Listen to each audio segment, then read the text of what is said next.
José María, te dice Pedro lo siguiente: ya le conocéis, os presento a nuestro entrañable amigo José María Vigil, persona entrañable, cercana, afectiva, coherente entre ideas, pensamientos y acciones, profeta de mente y corazón, que sabe ver más allá de la realidad impuesta y de las tradiciones obsoletas que a nada nos conducen.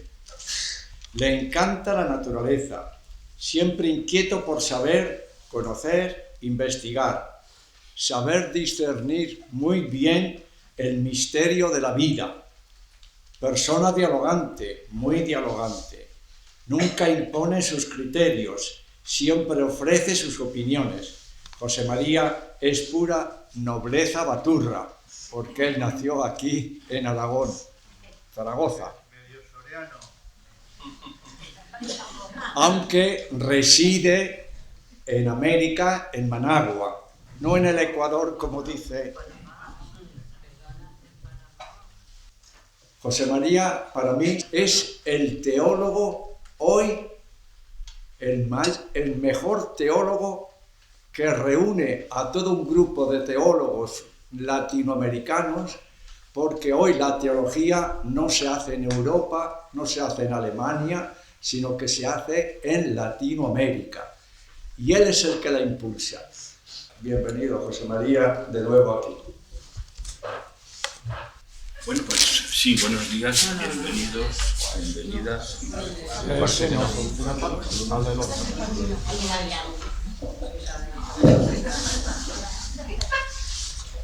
Bueno, pues, ¿os acordáis qué año fue que nos vimos la última vez en Granada?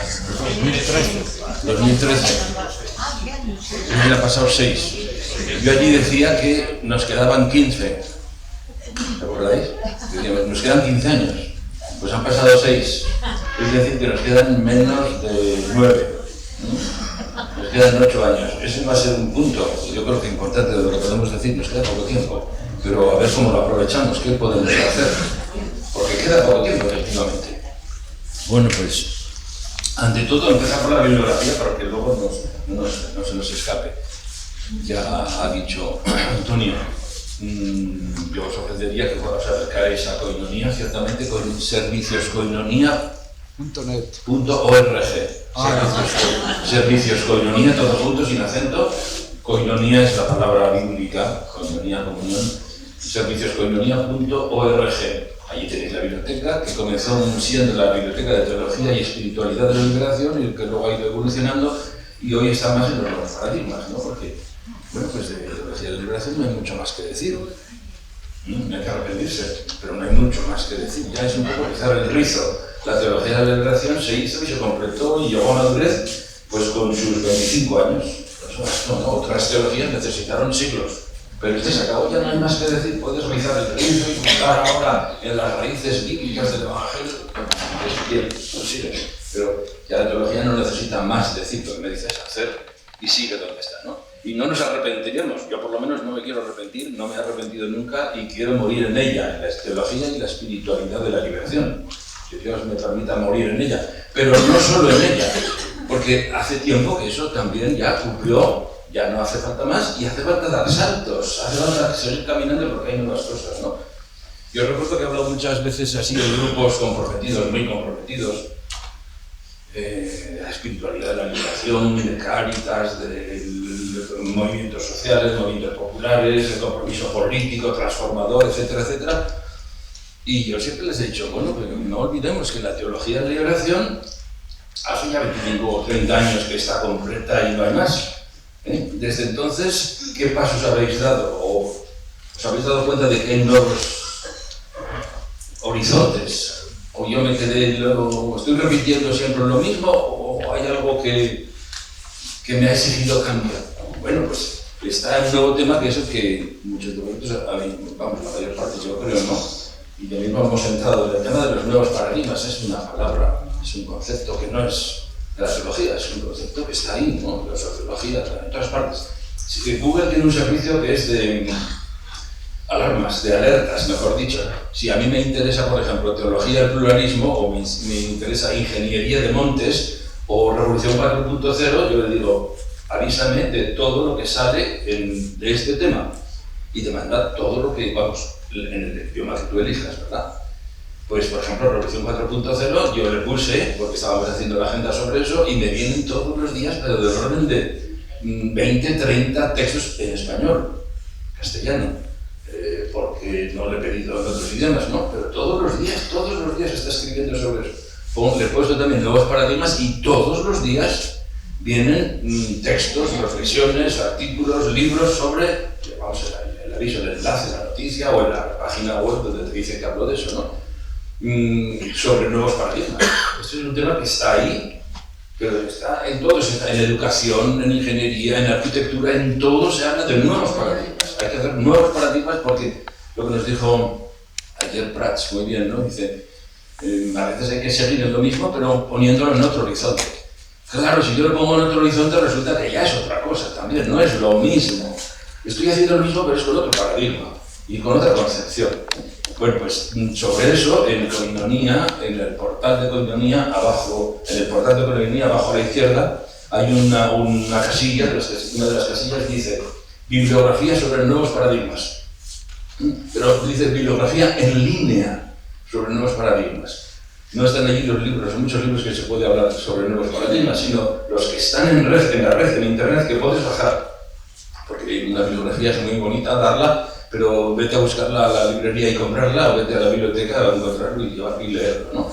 Mientras que eso es ir a buscar el texto. Y está organizado según un esquema, pues práctico, se puede ver. Es un mapa, diríamos, de cuáles son los nuevos paradigmas que podría hacerse de 1000 maneras, pero bueno, es un esquema práctico, ¿no? Quizá medio cronológico de cómo han venido las cosas, los cambios, las nuevas visiones, las nuevas cosmovisiones, las nuevas formas de entender el mundo y por tanto de entendernos a nosotros mismos y por tanto también nuevas formas de entender lo religioso. Esto choca con lo que habíamos dicho siempre, con lo que nos enseñaron de siempre, que lo religioso no puede cambiar, porque Dios es inmutable y la Iglesia tampoco. La Iglesia no puede decir lo que quiera, porque tiene un capital revelado por Dios y está ahí. Y eso es dogmático. La teología antes se decía, era la teología dogmática, se decía, como esa palabra se ha ido cargando de sentido negativo, pues ya no decimos que estudiamos en aquel tiempo teología dogmática, sino teología sistemática. Es un eufemismo bueno, pero era teología dogmática. ¿Por qué? Porque es que formaba parte del ADN de la teología, que la teología no tenía más que explicar lo inmutable. Entonces, por defecto, no por omisión o por genética, llevamos dentro una tendencia, una epistemología instalada, ya previamente built-in, ¿no? Instalada, una epistemología de que lo religioso es intocable, no puede cambiar. Hoy, sin embargo, la ciencia y el mundo nos diría que lo religioso cambia como todo cambia, y que yo cambie no es extraño, dice la canción, ¿no? Y que cambiemos nosotros no es extraño, y que cambie nuestra religiosidad tampoco es extraño. No, es que en el mundo y en la realidad hay algo eterno, inmutable, y eso no cambia nunca en la religión. Pues a lo mejor, si no miras bien, te darás cuenta que la religión no ha parado de cambiar nunca, y que sigue cambiando, y que somos la generación que más cambios religiosos ha vivido. Luego vamos con eso. En bibliografía también, respecto a muchos temas que van a salir aquí, como decía Antonio, pues responder a veces a cosas que has elaborado un poco más ampliamente. Los artículos tienen de bueno que es que lo pones en solfa, lo pones despacio, lo organizas bien, le pones las bibliografías, cosa que no se puede hacer aquí, ¿no? Entonces yo os remito a academia.edu. Eso os interesaría a todos, es gratuito, por supuesto. Academia.edu, te tienes que registrar al principio porque eso es de Google. Lo disimula un poco, pero es de Google. Edu, 3 letras, ¿no? Academia.edu. Si tienes cuenta de Gmail o si tienes cuenta de Facebook, con esos datos entras. No tienes que hacer más. Te va a pedir de nuevo qué edad tienes y sexo y no sé qué. Sí, verdad. Pero como ya te tienen registrado por Facebook y Gmail, pues pasa. A partir de ese momento puedes entrar con las cookies, entras por defecto de tu computador, pones en la caja de búsqueda lo que quieras, por ejemplo, pon Pedro Casaldaliga y te vas a encontrar todos los textos de Pedro Casaldaliga hasta hoy día digitalizados. Digitalizados, ya no en papel. Claro, tú puedes imprimir lo que quieras, pero hay que mirar a la naturaleza y no se pueden imprimir los libros PDF, ¿no? Pero si además, si queréis, yo os invito a que ponáis José María Vigil, y ahí yo he puesto casi todo lo que he escrito, y hoy estoy intentando poniendo cada día un poco más. Porque eso queda. Google, quieras o no, y a pesar de todos los pesares, es la empresa de conocimiento más fuerte, la industria de conocimiento más fuerte en este momento en el mundo, ¿no? Y que probablemente, vamos, que se ve que tiene interés en acaparar el internet. Y eso queda ahí para siempre. No para siempre, nunca es siempre, pero vamos, ¿no? Quiere decir que dentro de 20 años yo espero no estar aquí, pero los textos van a estar allá. Mientras que si los dejo en la galaxia Gutenberg de papel, pues eso, para hacer un estudio o estudiar esos libros hay que irse a una biblioteca o comprarlos y ya no están, se agotaron, etc. Entonces, esos dos puntos son los que os diría yo sobre los nuevos paradigmas. Sobre todo el primero, bibliografía en línea sobre los nuevos paradigmas. Pero cuando hablamos, por ejemplo, de arqueología bíblica, pues con eso hacemos algún cursillo largo de varios días. Entonces, en un sitio así puedes hacer una alusión un poco desafiante y tal, pero lo importante es bajarse el texto y leerlo porque está puesto para eso, para tenerlo en síntesis. No son cosas mías, son cosas que has leído para ponerlas ordenadamente compiladas al servicio de los demás y con la bibliografía para poder leer y prologar. Entonces eso sería como lo primero. Segundo, decir que estamos ante un tema delicado, los nuevos paradigmas, ¿no? No es esa regla que había en la retórica clásica de la captatio benevolencia, que se llamaba al principio, hay que suscitar el interés por el tema en el oyente, sino que efectivamente es un tema delicado, ¿no? Porque no es hablar de ciencia o de cosas que nos van para allá, o sea, que nos dan las curiosidades, sino cosas que te afectan dentro. Porque toda nuestra estructura de pensamiento está edificada y tiene fundamentos, tiene los tuyos, tus fundamentos, que te los puso tu mamá, tu abuelita, la escuela, los estudios, el hecho de ser persona y vivir aquí, por osmosis, solo porque respiras el aire que respiras en esta sociedad, o porque ves la televisión y lees y comentas, te está entrando una concepción del mundo. Por ejemplo, pues, los famosos 2 pisos, ¿no? Los 2 pisos. La realidad es un piso o son 2 pisos. Bueno, pues todos nosotros hemos nacido, supongo, algún privilegiado o privilegiada, hemos nacido en una herencia que nos dice que esto se comprende en dos pisos, hay este mundo y el otro, ¿no? Y eso ha sido fortísimo durante miles de años. No tantos, porque este primate que somos, el Homo y la Mulier sapiens, ¿no? Y la Mulier sapiens, Mulier mujer, este primate no tiene más que 200.000 años. ¿Y las religiones cuánto tienen? ¿Cuánto tiene nuestra religión? Judeo-cristianismo. 3.200. No le eches, no pongas el éxodo mucho más allá. Mucha variación, ¿no? Mucha religión. Sí, pero tenemos 3.250, 3.300 años. No somos la más antigua. ¿Cuál es la más antigua? Se le echa al hinduismo, que con mucha benevolencia pues puede llegar hasta 4.500. Ya, lo que pasa es que ahí un poco estás exagerando, ¿no? Pero 4.500 años en 200.000 que tiene nuestra especie, eso es ayer por la tarde o por la noche. Eso acaba de empezar. Es decir, que hemos pasado muchísimo tiempo sin religiones y no nos hemos muerto. Hemos conseguido hacernos guiables. Claro, la religión llegó en un momento en que necesitamos ese instrumento para hacernos viables, que fue con la revolución agraria. Pero bueno, quiere significar que es una forma de una época, y además chiquitita, la última, ¿no? ¿Qué está pasando ahora? Bueno, pues el paradigma post-religional aventura la idea, no la aventura, se trata de mostrarla y de presentarla como lógica y como probable y creíble, que estamos en un momento en que aquello que provocó la aparición de las religiones, aquello es lo que está cambiando. El neolítico ya se está acabando ahora. Claro, empezó con la revolución agraria y todos hemos sido campesinos agrarios, de mentalidad agraria, hecha con creencias, con segundo piso, etcétera, con sumisión. Y ahora eso se acaba ya. A partir de la modernidad, cuando la modernidad llega a esta plenitud última y explota la modernidad en la emancipación, en la libertad, en la independencia, en los derechos humanos. Yo no soy, oh Señor, soy tu esclavo y el hijo de tu esclava. O sea, no se puede hacer hoy así, no, yo tengo mi dignidad. Si lo decimos humanamente, no, pero es que arriba sí, el que arriba es un señor y es un rey y es dueño de todos y tú no te... O sea, esa imagen de Dios ya no puede ser, ¿no? Está acabándose un periodo que es el que comenzó las religiones. ¿Qué tendría de raro? Pues que las religiones, como instituciones, como formato de nuestra espiritualidad en un determinado momento histórico, al acabarse ese periodo histórico, pues se acabarán las religiones, pero no lo que vehiculaban ellas.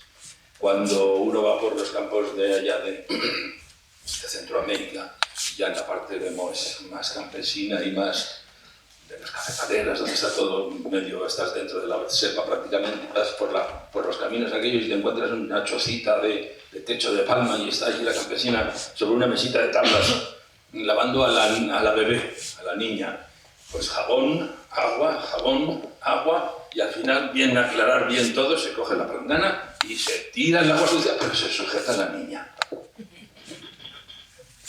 Hay que sujetar a la niña. Yo quiero sujetar a la niña. Para mí, que no la he tirado, que la conservo.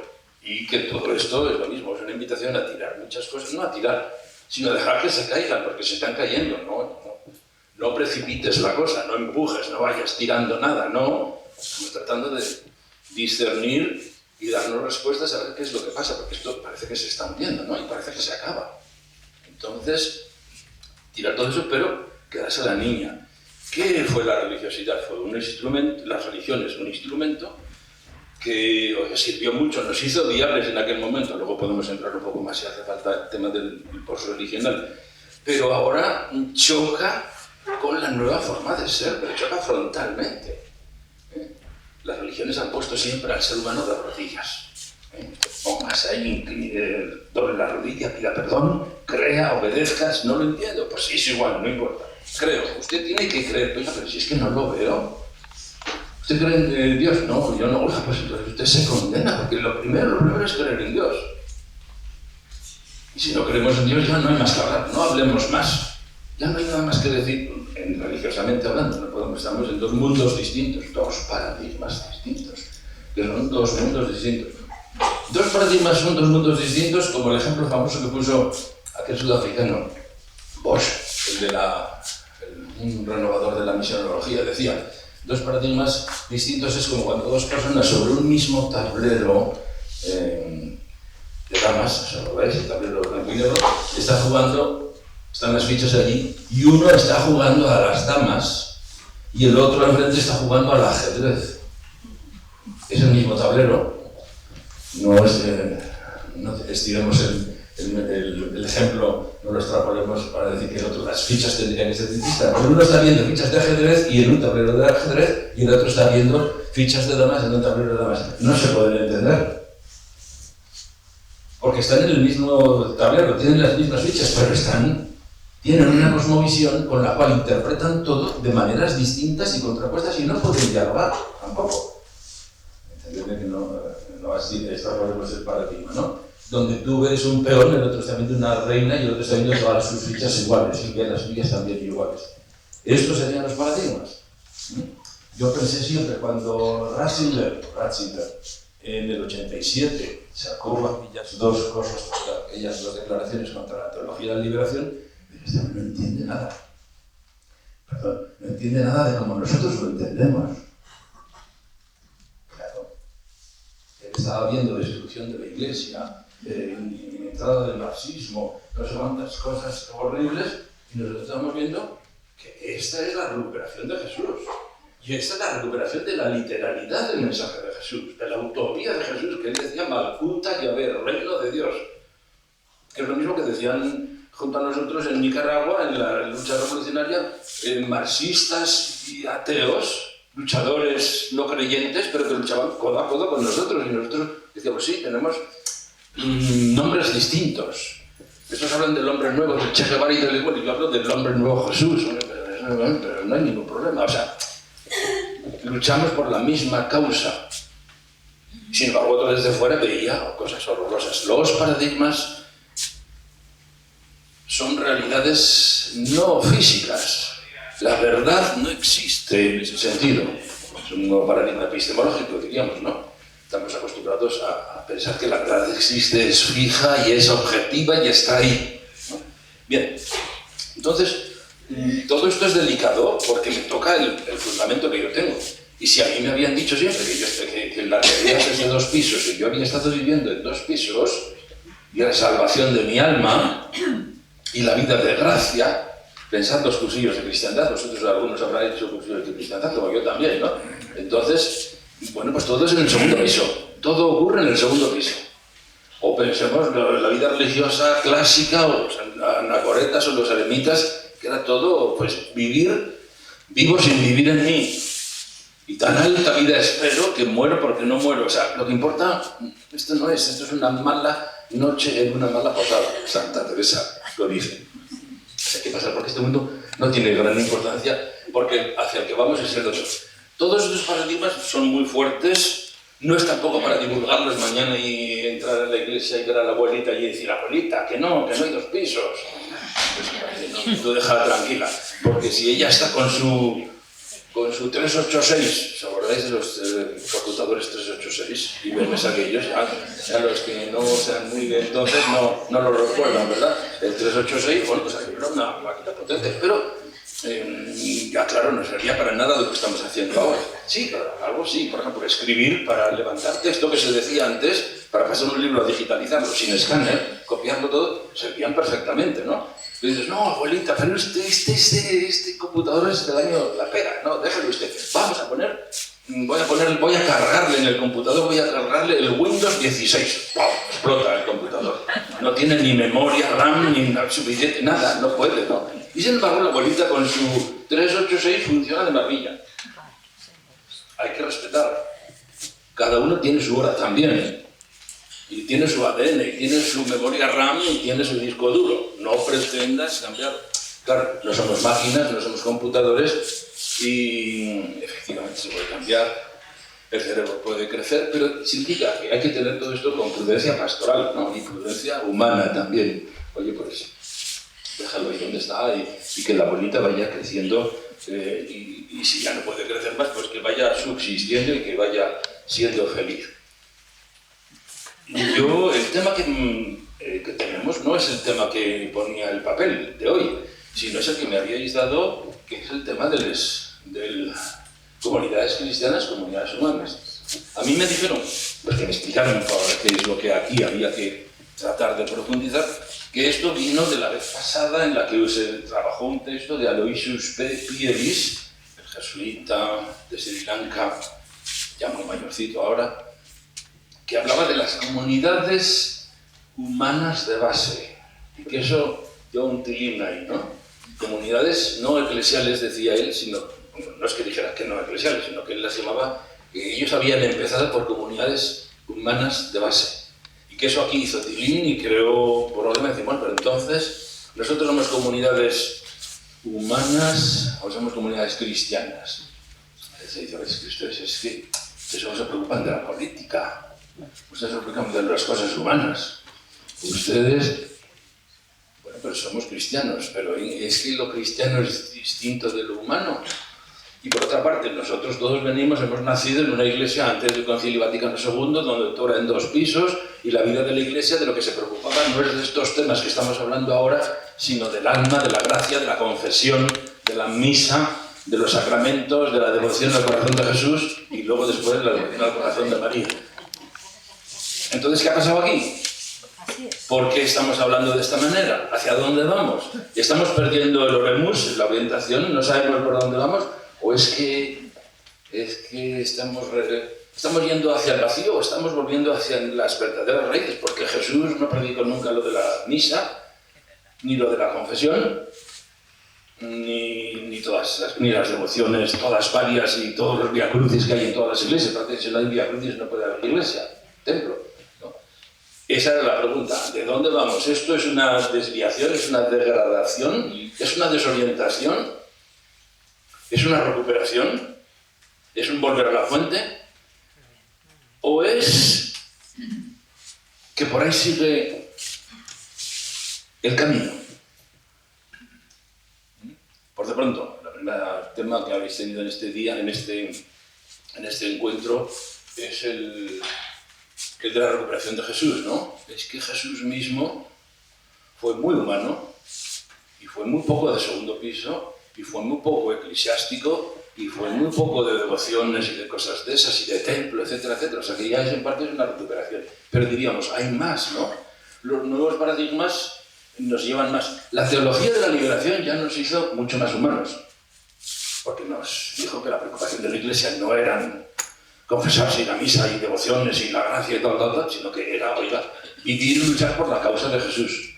No se me olvida a mí todavía cuando leí esa frase de ser cristiano en Leonardo Boff, en el libro aquel de Jesucristo el Liberador. Todavía me acuerdo por dónde me entraba la luz y cómo se me pusieron los pelos de punta, porque yo tenía entonces 26 años, 27, me acababa de ordenar, había estudiado Cristología y me dieron buena nota, modestia incluida, y nunca había oído esa definición. Y el catecismo que yo estudié, como el vuestro supongo, decía, la pregunta del catecismo, ¿cuál era? ¿Qué es ser cristiano? Ser discípulo de Cristo por la gracia de Dios. No, ser discípulo de Cristo y estar bautizado. Bueno, pues eso lo había dicho yo siempre, pues yo soy cristiano porque soy discípulo de Cristo y estoy bautizado. Pero yo no podría decir que mi objetivo en la vida había sido vivir y luchar por la causa de Jesús. Oiga, esto es otra cosa. Responde a la misma pregunta. ¿Qué es ser cristiano? Vivir y luchar por la causa de Jesús. ¿Y cuál es la causa de Jesús? Entonces, yo me acuerdo que le decía a Casal de Liga, a mí sí me ha cambiado. Con esto de la teología de la liberación, yo reconozco, no lo digo muy fuerte, pero a mí me parece que me ha cambiado la vocación. Claro, porque me ha cambiado el ser cristiano. Estoy viviendo y luchando por otra cosa. Antes nunca pensé esto, ni lo intuí, y seguía el mismo Jesús. ¿Qué había pasado? Pues que nos habían secuestrado a Jesús, ¿no? Habían secuestrado el Evangelio. Cuando recuperamos a Jesús, bien. La teología de la liberación nos vino por aquí, nos ayudó un gran paso, pero todavía ya fue el paso definitivo, ya no hay más pasos que dar, ya nos puso en la plenitud de la humanidad, o todavía dejó una serie de cosas ahí la teología de la liberación que no sabía cómo tratar. La vida eterna, ¿qué dice la teología de la liberación? ¿Qué dice de la vida eterna? ¿Del cielo? ¿Qué dice del alma? ¿Qué dice de la gracia? ¿Qué dice de la redención? Pues la teología de la liberación fue un boom, fue un descubrimiento, fue un nuevo paradigma, que es el paradigma de la segunda ilustración, el paradigma de la óptica política e histórica, saber leer el mundo desde la perspectiva de la historia, de que esto está cambiando, que esto es una lucha de clases, entre comillas, y que esto es el amor contra el egoísmo, y que esta lucha es histórica y hay que pronunciarse como se pronunció Jesús, y por eso te van a matar. Pero eso no es lo que nos habían dicho que Dios envió a su Hijo para sacrificarse, para morir en la cruz por la horrible pecaminosidad de nuestros pecados personales y sobre todo del primero, que fue culpa de Eva, y claro, y quedamos todos, como dijo algún santo padre, quedamos todos en poder del diablo. La primera generación de padres de la Iglesia, luego ya se nos hemos barro, luego dijo, vamos a quedar en poder del diablo, entonces aquí el diablo sería otro Dios malo, pero Dios que tenía capacidad, ¿no? Bueno, todos esos temas, la teología de la liberación no sabía qué hacer. Y no lo ha sabido yo, pero no. La mujer tampoco sabía qué hacer la teología de la liberación. Al principio estábamos preocupados solo por la justicia, el amor, la praxis histórica, la praxis de transformación histórica, que era sobre todo fundamentalmente económico, socioeconómico y político, ¿no? La mujer no sabe oír, no sabe, no contesta. El teólogo no sabe, no contesta sobre el tema de la mujer. Luego ya se dijo, claro, es que la mujer también es oprimida. Pues ya está arreglado. Ya está arreglado. La mujer es una oprimida más. Hombre, no es una mujer, pero es una oprimida. Todo lo que decía la teología de la liberación sobre la liberación de la opresión se aplica a la mujer y ya está integrada la mujer. No, oiga, no es... Sí, eso sí, por supuesto, pero no es eso solo. Hay más, hay muchas cosas más. Es que es otra forma de ver. Es que no solo es que la mujer también se apriete, sino que es mujer y que son dos mundos distintos y que todo hasta entonces se estaba visto desde el punto de vista masculino. No es algo que estamos a la mujer en este mundo visto masculinamente y ya está arreglado, ¿no? Como la Tierra, que hizo Leonardo Boff cuando dio el cambio en el 90. Venía toda la teología de la liberación. Yo recuerdo que tuvimos una reunión en Petrópolis después con la famosa colección aquella que Ratzinger se cargó, la famosa colección que iban a salir 50 volúmenes y han salido nada más 25 porque los suprimió con toda la fuerza desde la Congregación para la Doctrina de la Fe, lo suprimió Ratzinger. El título de su primer libro, Grito de la Tierra, Grito de los Pobres. Es decir, igual que con la mujer está oprimida, pues ya está, toda la teología de la liberación la aplicamos a la mujer. Antes era solo al pobre oprimido económicamente, pues ahora es también a la persona oprimida por su género. Y entonces pues, tenemos toda la teología de la liberación bien conseguida sobre la tierra, sobre los pobres. Ahí resulta que la tierra es un pobre. Pues ya está, punto, no hay más que hablar. No. Sí, eso sí, por supuesto, por supuesto. Ojalá toda la teología hubiera entrado desde el principio y siguiera estando en esa perspectiva ecológica. Pero es mucho más, es volver a entenderlo todo.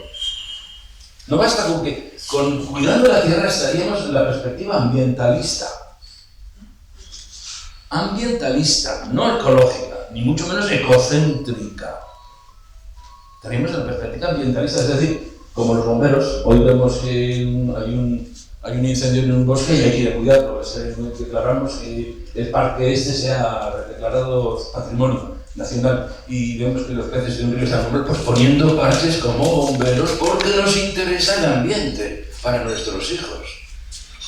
Sigue siendo una lucha antropocéntrica. Lo hacemos por nosotros, queremos un buen ambiente, no un medio ambiente, como dice un poco en chiste Leonardo Boff, ¿no? No queremos medio ambiente, queremos el ambiente entero. Sí, no es eso. Es que es empezar a pensar no teocéntricamente, sino ecocéntricamente. Bueno, son la historia de los paradigmas que nos han cambiado, que nos están cambiando y que no sabemos hasta dónde nos va a llevar. Yo estoy así. Yo estoy queriendo hacer ese recuerdo de que no todo es teología de la liberación.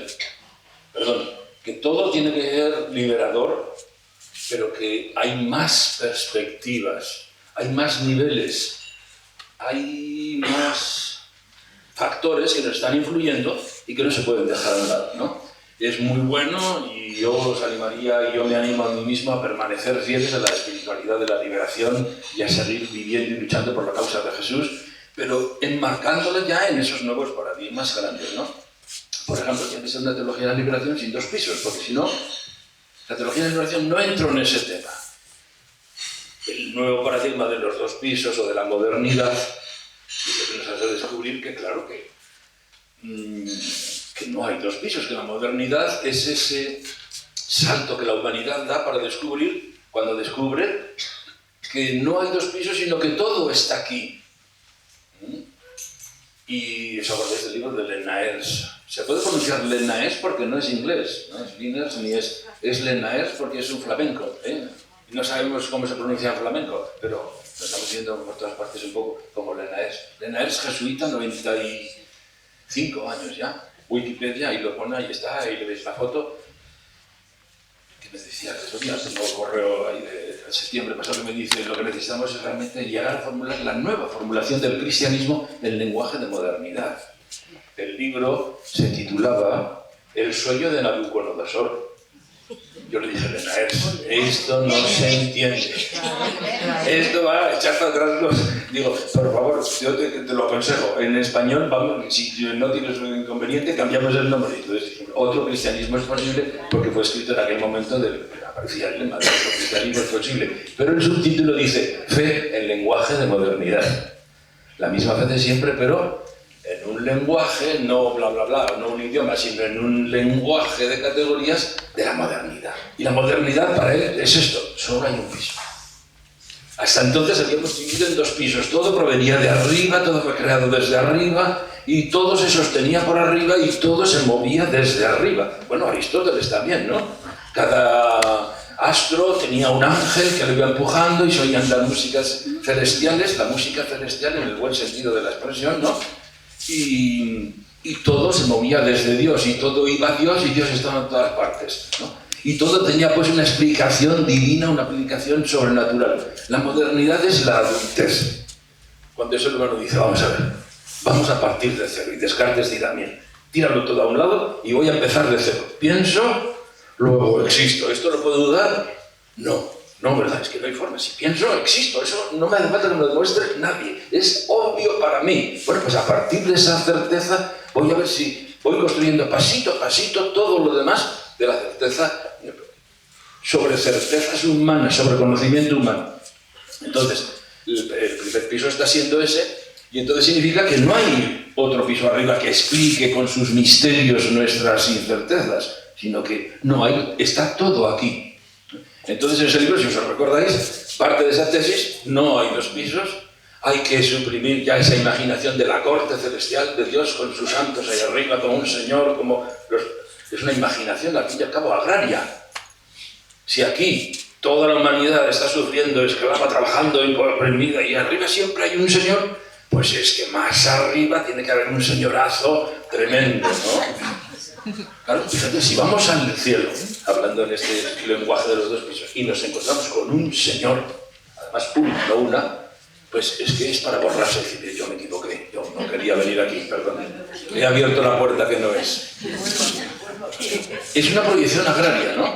Entonces, Lenares hace la reconstrucción, dice, bueno, eso hay que despedirse, es el título del primer capítulo, despedirse del segundo piso. Entonces, a partir de ahí dice, bueno, si no hay 2 pisos, ¿qué significa Dios? Si no hay un piso, que es donde estaba Dios siempre, y era su morada, y ese era Dios, el del cielo, pues ¿qué significa Dios? Segundo, ¿qué significa Jesucristo? Porque si no puedo decir que ha venido un Dios a encarnarse en el seno de una virgen y nacer Jesucristo, porque no ha venido nadie, porque no hay segundo piso, no puede venir nadie, entonces tengo que entender a Jesús de otra manera. El que haya 2 pisos puede ser de fe o es de filosofía. Nos han dicho siempre que era de fe, lo entendimos como que era de fe, nadie nos lo preguntó, nunca se planteó que si fuera de filosofía. Pero a estas alturas del campeonato, después de todo lo que ha llovido, los chaparrones que nos han caído en esta generación, somos la generación que más tormentas paradigmáticas hemos sufrido, ya... Oiga, claro, porque ellos pensaban que había 2 pisos, y es que no veían más allá, ¿no? Y pensaba Aristóteles, pensaba que todas las estrellas estaban en una curvulita semicircular de cristal, porque por la noche todas giran juntas. Entonces están todas juntas. Es que todas las noches igual, todas las noches igual, todas las noches... Están en una esfera de cristal, la séptima. O sea, ¿por qué a veces nos vamos al séptimo cielo? El séptimo cielo de Aristóteles, no el cuarto ni el octavo, es el séptimo. Aristóteles lo pensaba así. Entonces, si ya eso vemos que, claro, cuando pasa la ciencia y ya Galileo, en 1610, ya mira las lunas de Júpiter, las lunas, los satélites de Júpiter, y decía la teoría de siempre, reconocida por la Iglesia como si fuera dogmática, del gran Aristóteles, que lo divino llegaba hasta la luna. La luna todavía era de la esfera divina. Debajo de la luna, en la esfera sublunar, era lo humano, lo material, lo terrestre, ya eso es materia, cosa mala. No, pero de arriba, cuando ya él ve la luna y ve que tiene unos cráteres y unas manchas y unas cosas, nada de esfera perfecta. Ahí se les cayó, y por eso lo castigaron, y por eso no lo mataron, porque él se rindió. Bueno, necesitamos el sombrero, no sabríamos qué habríamos hecho los demás y te van a matar, ¿no? Le enseñaron las cosas de la Inquisición y dijeron, mañana va usted al juicio. Si le dicen que no, viene aquí. Y entonces él dijo, oye, bueno, no, yo juro de todo, luego que dijo, pero se mueve la tierra, ¿no? Pero no se sabe si es histórico ese punto. El caso es que él, el pobre, cedió. Pero ahí, ¿por qué le condenaron? Porque no condenaban astrofísica, una teoría astrofísica, condenaban el esquema, el paradigma, la visión de lo que siempre habría creído la Iglesia y seguía creyendo, y decían que estaba en la Biblia. Y decían que estaba en la Biblia. Y a Galileo le dijeron, no es usted. Jueces 10. Jueces capítulo 10. Allí dice bien claro que Josué, cuando tenía que machacar a los ismaelitas y no sé, que tenía varios ejércitos y no tenía tiempo. Bueno, no, esto es un gesto anacrónico. No miró el reloj, pero dijo, no me da tiempo. Dijo, sol, párate. Y dice la Biblia, palabra de Dios, dice que el sol se paró varios días. No sé cómo mirarían cuántos días pasaron con el sol parado, está un poco difícil. Pero después continuó. Es decir, que la Biblia lo decía. En la Biblia habían metido la filosofía, la astronomía, la cosmología de Aristóteles, y habíamos pensado que era palabra de Dios. Ha habido que entrar con bisturí, y nos ha costado 3 siglos, a la Iglesia le costó 3 siglos aceptar lo que decía Galileo. 3 siglos. Con bisturí para ver, entonces, no, esto del que el sol gira, no, esto déjalo, esto es filosofía del tiempo. Y luego habrá que decir machismo del tiempo en la Biblia y en los mandamientos, etcétera, ¿no? Entonces, después de qué es Dios sin 2 pisos, es quién es Jesucristo sin 2 pisos, qué es la Virgen y su virginidad, si no hay 2 pisos, y qué son los sacramentos si no hay 2 pisos, y qué es la Iglesia si no hay 2 pisos, y qué es la oración si no hay 2 pisos. ¿A quién rezas? ¿Y a quién le pides todo eso? ¿Cabe la oración de petición después de descubrir que no hay 2 pisos? Pero también entonces hay que preguntarse ya finalmente por Dios. Y si no hay 2 pisos, ¿de dónde ha venido eso y quién está arriba? ¿O no habrá? No me digas, porque si me dicen que no hay Dios, entonces es que me tira la niña. No se puede salvar la niña. No se puede salvar la niña sin teos. No se puede salvar la niña sin teos. Teos es la palabra griega. Teos en latín, Dios en castellano. Pero teos, ¿de dónde viene? Theos, el griego, TH, Theos. Omega, ¿no? Omega, sí, Theos. Pues eso es anterior a Jesús. Eso es anterior al Antiguo Testamento. Eso lo configuraron los griegos, pero es anterior a los griegos. Mirad que muchísimos libros, por no decir todos, ahora empezarán a salir algo distinto en los últimos 20 años, pero hasta ahora todos los libros de antropología, incluso civiles, quiero decir, no cristianos, no religiosos, no antropología teológica, comienzan diciendo que todo comienza en Israel, lo religioso, y en Grecia, lo filosófico. Ahí empezó el mundo a pensar. Pues no es verdad. Los griegos le dieron la forma definitiva, eso sí que hay que quitarse el sombrero a la imagen, al concepto de Dios, pero ya venía de antes. Y hemos estado muchísimo tiempo más sin Dios que con Dios. Tenemos 200.000 años, 150, que también aparecieron hace 2 años, esos yacimientos arqueológicos en el norte de Marruecos que decían que parecía que había huellas humanas del Cromañón, que somos nosotros, de 300.000, 250.000 años. Bueno, es igual no está que sea. Vamos a seguir con 200.000 como símbolo. Pero tenemos los 70.000 últimos años pues bastante datados por la arqueología de que hemos exhibido, este planeta ha mostrado una conducta pues muy religiosa. No religional, perdón, no de las religiones, pero sí espiritual, muy unidos con la naturaleza y con muchos símbolos religiosos, o sea, una religiosidad, espiritualidad intensa. Cuando en un yacimiento arqueológico los arqueólogos preguntan, a ver, ¿y esto qué es? ¿Es un simio grande o es un Homo sapiens o una Mulier sapiens? El signo definitivo es un signo religioso o un signo religioso mágico. Lo mágico y lo religioso, bueno, no, hay sus fronteras un poco difusas, ¿no? Eso es, o sea, somos ya una especie sin mucho fanatismo de distinguirnos de la otra, de las anteriores. Hace 30.000 años estábamos 4 especies humanas en el mundo.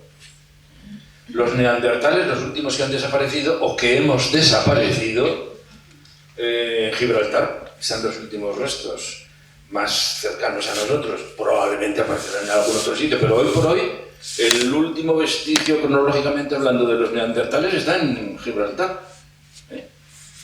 Pero hace 50, eso es hace 30.000 años, pero hace 50.000 años había 4 especies de homos todavía vivientes, ¿no? El florensis, el cromañón, el neandertal, y el tercero es el nombre de Java, no sé cuál es el nombre exacto de aquí. Estábamos ahí y esos también esos tenían alma o no tenían alma. Esos ¿tuvieron Eva o no tuvieron Eva? Que les destruyera el camino, les desviara el camino. ¿Necesitaban redención o no? Un paréntesis. Exoplanetas significa planetas de sistemas no solares, ¿no? El solar. Nunca habíamos pensado que hubiera. Nunca se pensó, nunca se buscaron y nunca había métodos para buscarlos. Ahora empieza a verlos, porque ya no los usamos nosotros, sino que ponemos al computador en el satélite y se pone el computador y el computador está mirando, revisando todos los píxeles. Y cuando ve que aquí falla un puntito negro, y luego es aquí, luego es aquí, luego es aquí, algo se mueve, algo está pasando delante de la estrella, que es una cosa mínima, que no tiene luz además, luego entre toda la estrella, eso es imposible de ver con esto, por supuesto, pero imposible con los satélites normales, con los telescopios normales, pero con esto sí. Entonces empezó a descubrirse el primer exoplaneta en el 96, hace 4 días. Ahora tenemos ya más de 5.000. Y todo es mirar eso de cuáles de estos exoplanetas están en la zona de la vida, que permiten que el agua esté como hielo, como líquido y como gaseoso. Porque ahí puede haber vida. Vida como la que conocemos, claro. Es la única que conocemos, pero solo habrá una vida. En estos exoplanetas dicen, ¿habrá alguien más? ¿Estamos solos? ¿Estamos solos o estamos acompañados, aunque no nos hayamos encontrado todavía? Bueno, los científicos están diciendo, lo habéis leído todos, ¿no? Que no es que sea probable, es que es cierto. O sea, todavía no lo conocemos, pero estamos seguros de que los hay. No de que hay algunos, sino que hay trillones de trillones. A todos esos también los ha salvado Jesucristo. No estoy ridiculizando, no estoy ridiculizando, estoy planteando las preguntas serias de la teología. Porque desde siempre hemos dicho que Jesús es el alfa y el omega, y que todo fue creado por Él y para Él, y que Él es el centro de todo, y que fue creado para Él y que todo se ha entregado a Él. Óigame, ¿esto qué es? ¿Yo puedo seguir siendo persona razonando o si razono así estoy siendo blasfemo? En la visión clásica sí. En la visión moderna que busca y que se siente de hoy. Yo no soy como mi abuelo. Si mi abuelo me escuchara, creo que le daría un infarto. Pero yo sé también que si yo pudiera hablar con mi abuelo despacio y le pudiera contar la aventura que hemos vivido, las capas de la cebolla que llevo en mi alma, y los recorridos, los sustos, los paradigmas, los libros que te sacuden y que no sabes por dónde salir y luego estás pensando, luego, pero entonces, oye, pero yo quiero ser persona de hoy y vivir con la fe de hoy o no. O sea, con la fe de hoy o no. Yo no me apunto a una fe que me deshumanice. Yo no me apunto a una fe, ni a una iglesia, ni a una religión cualquiera que no me deje ser plenamente humano. ¿Por qué? Ay, no lo sé. Pues no lo sé. ¿Podría demostrarlo? Pues no lo sé. Es que eso tendría que pensarlo más despacio. Pero es que eso ya es una cosa que se te ha hecho obvio y se ha formado parte de tu paradigma. Por ejemplo, si la mujer y el hombre somos iguales o no, no hace falta ser mujer para reivindicar la igualdad. No hace falta ser mujer para sentirse ofendido de que me proclamen allí como si no pasara nada, que Dios creó a la mujer de una costilla de Adán. Eso es ofensivo. Aparte de que es dañino. Y aparte, sobre todo, de que es falso. Yo he pedido que no pusieran esto en el público. Porque estoy hablando en confianza, ¿no? Y dispuesto a eso. Pero esto, sacas esto de frase de contexto, claro, y se arma un follón innecesario. Hay que afrontarlo si ya hemos afrontado alguno. Pero cuando haga falta, ¿no? Fijaros, muchas de las creencias que llevamos encima del patrimonio que la religión, las religiones, y la nuestra en concreto, ha ido acumulando y viviendo durante tanto tiempo, son, en primer lugar, hoy día sabemos que son falsas o no históricas, ¿verdad? No hubo sexto día. No fuimos creados en un día. Dios nos creó al Homo sapiens. Por lo menos hubiera creado al Australopithecus afarensis del siglo de hace 7 millones, del cual derivamos. Lo más sería eso. Pero si Dios hubiera creado algo, sería que tenga que ver con nosotros, sería la primera ameba. La primera célula donde germinó la vida, aquí en este planeta, hace 3.500 millones de años. Eso han tenido un sentido para salvarlo con la ciencia, ¿no? Pero acumulamos un sinfín de leyendas que dicen, pero no se ponga usted así, tampoco es para tanto, porque al fin y al cabo eso ya lo sabemos hace mucho tiempo. Ya sabemos hace mucho tiempo que los 7 días no son 7 días de la creación.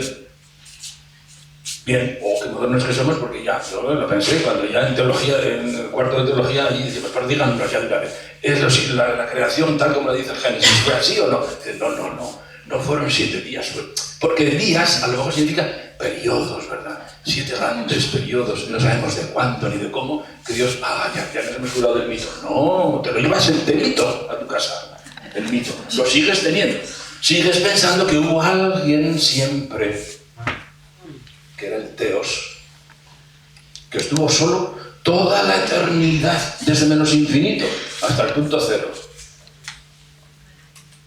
Y estaba solo. Oiga, ¿y eso es filosofía?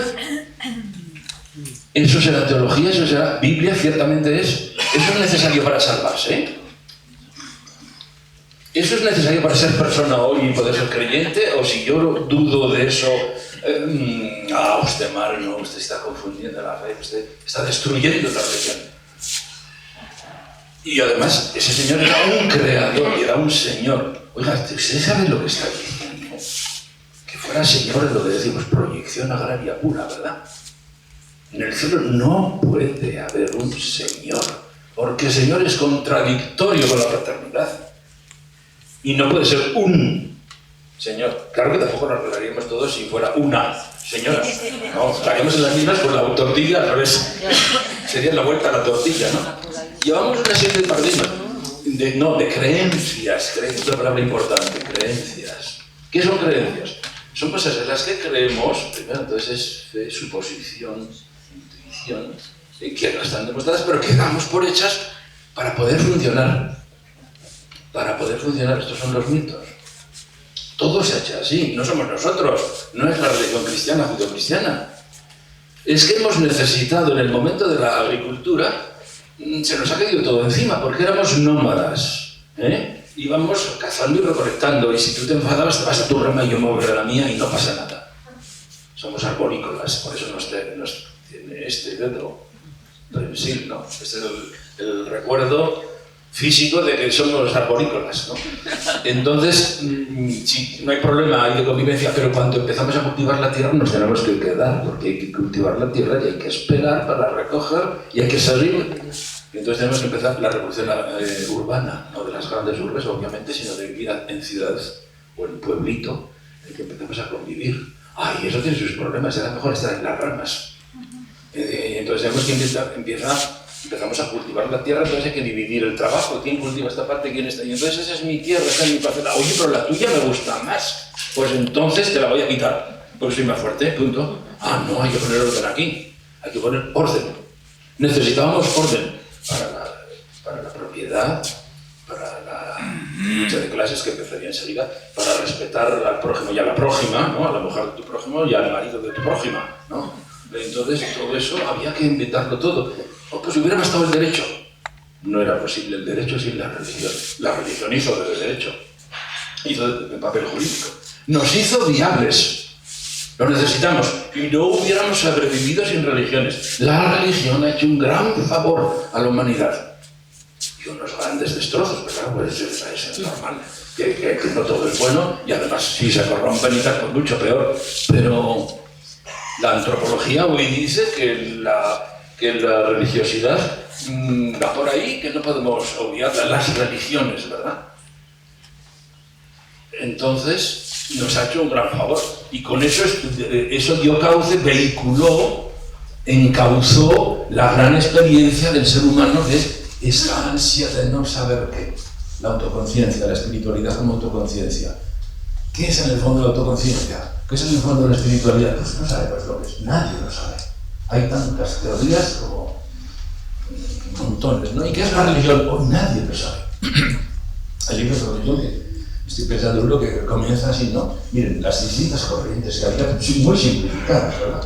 No sabemos lo que es el misterio de lo que somos, que no sabemos lo que somos, porque tampoco sabemos qué es esto, ni a dónde va, ni si es un universo o si es un multiverso, ni si vemos lo que vemos o si lo que vemos es lo menos importante.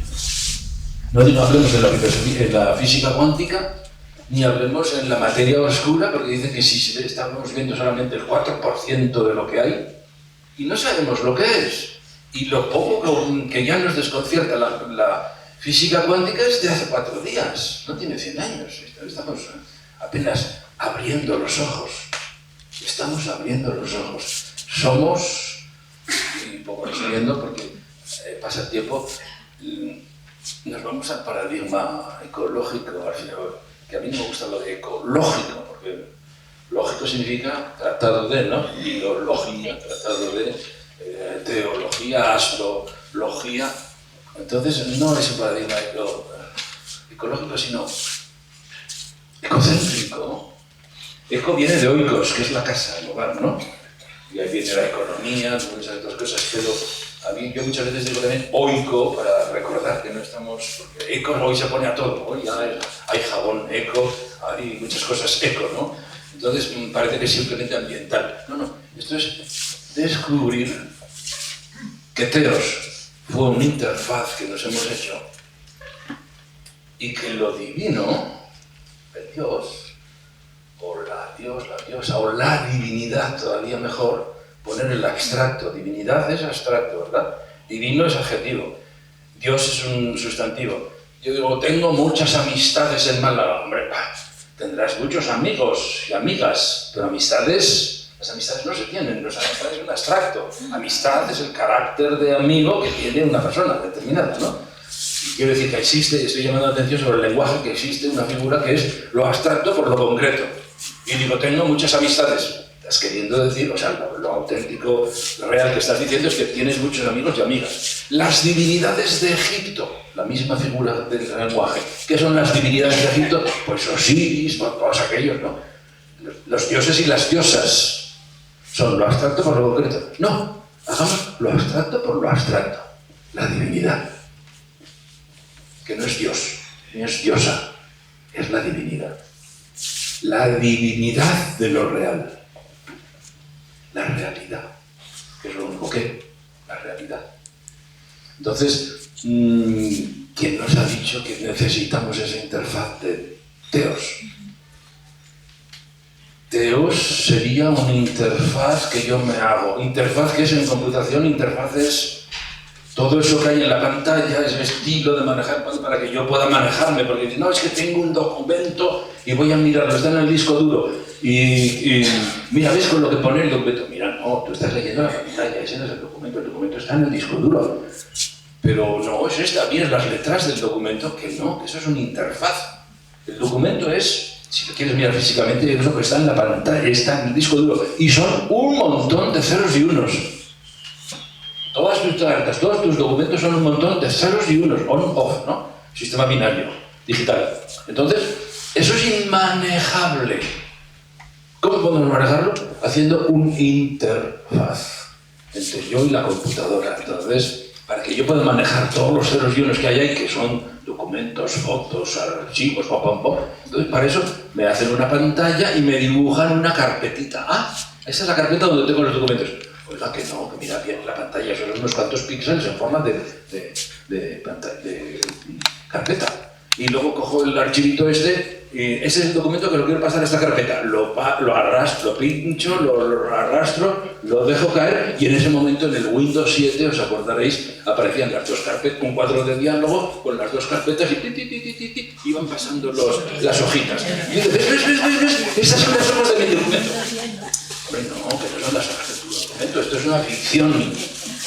No, que eso se está copiando, y en cuanto se deja copiar, dejará. Pues sí, pero no. Sí, en cuanto que me da un mensaje, me sirve para saber que se está copiando el documento. Sí, es verdad, pero no es verdad. Eso es una interfaz para que yo lo entienda y yo lo pueda manejar, pero es un símbolo, no es la realidad. Las religiones son una interfaz. Sirven para relacionarme yo con ese misterio, no de ceros y unos, sino de algo que no puedo entender, No es que no lo he estudiado, no es que no puedo entender. Somos un primate que no es capaz de entenderse a sí mismo, no está. Igual que ese perrito, porque tiene mi hermano, y parece que solo le falta hablar. Y dices, no, pero este haría una regla de 3. No, una regla de 3 no, una raíz cuadrada tampoco, ¿no? Es que no está hecho para eso. Y es inteligentísimo, pero es con otra inteligencia.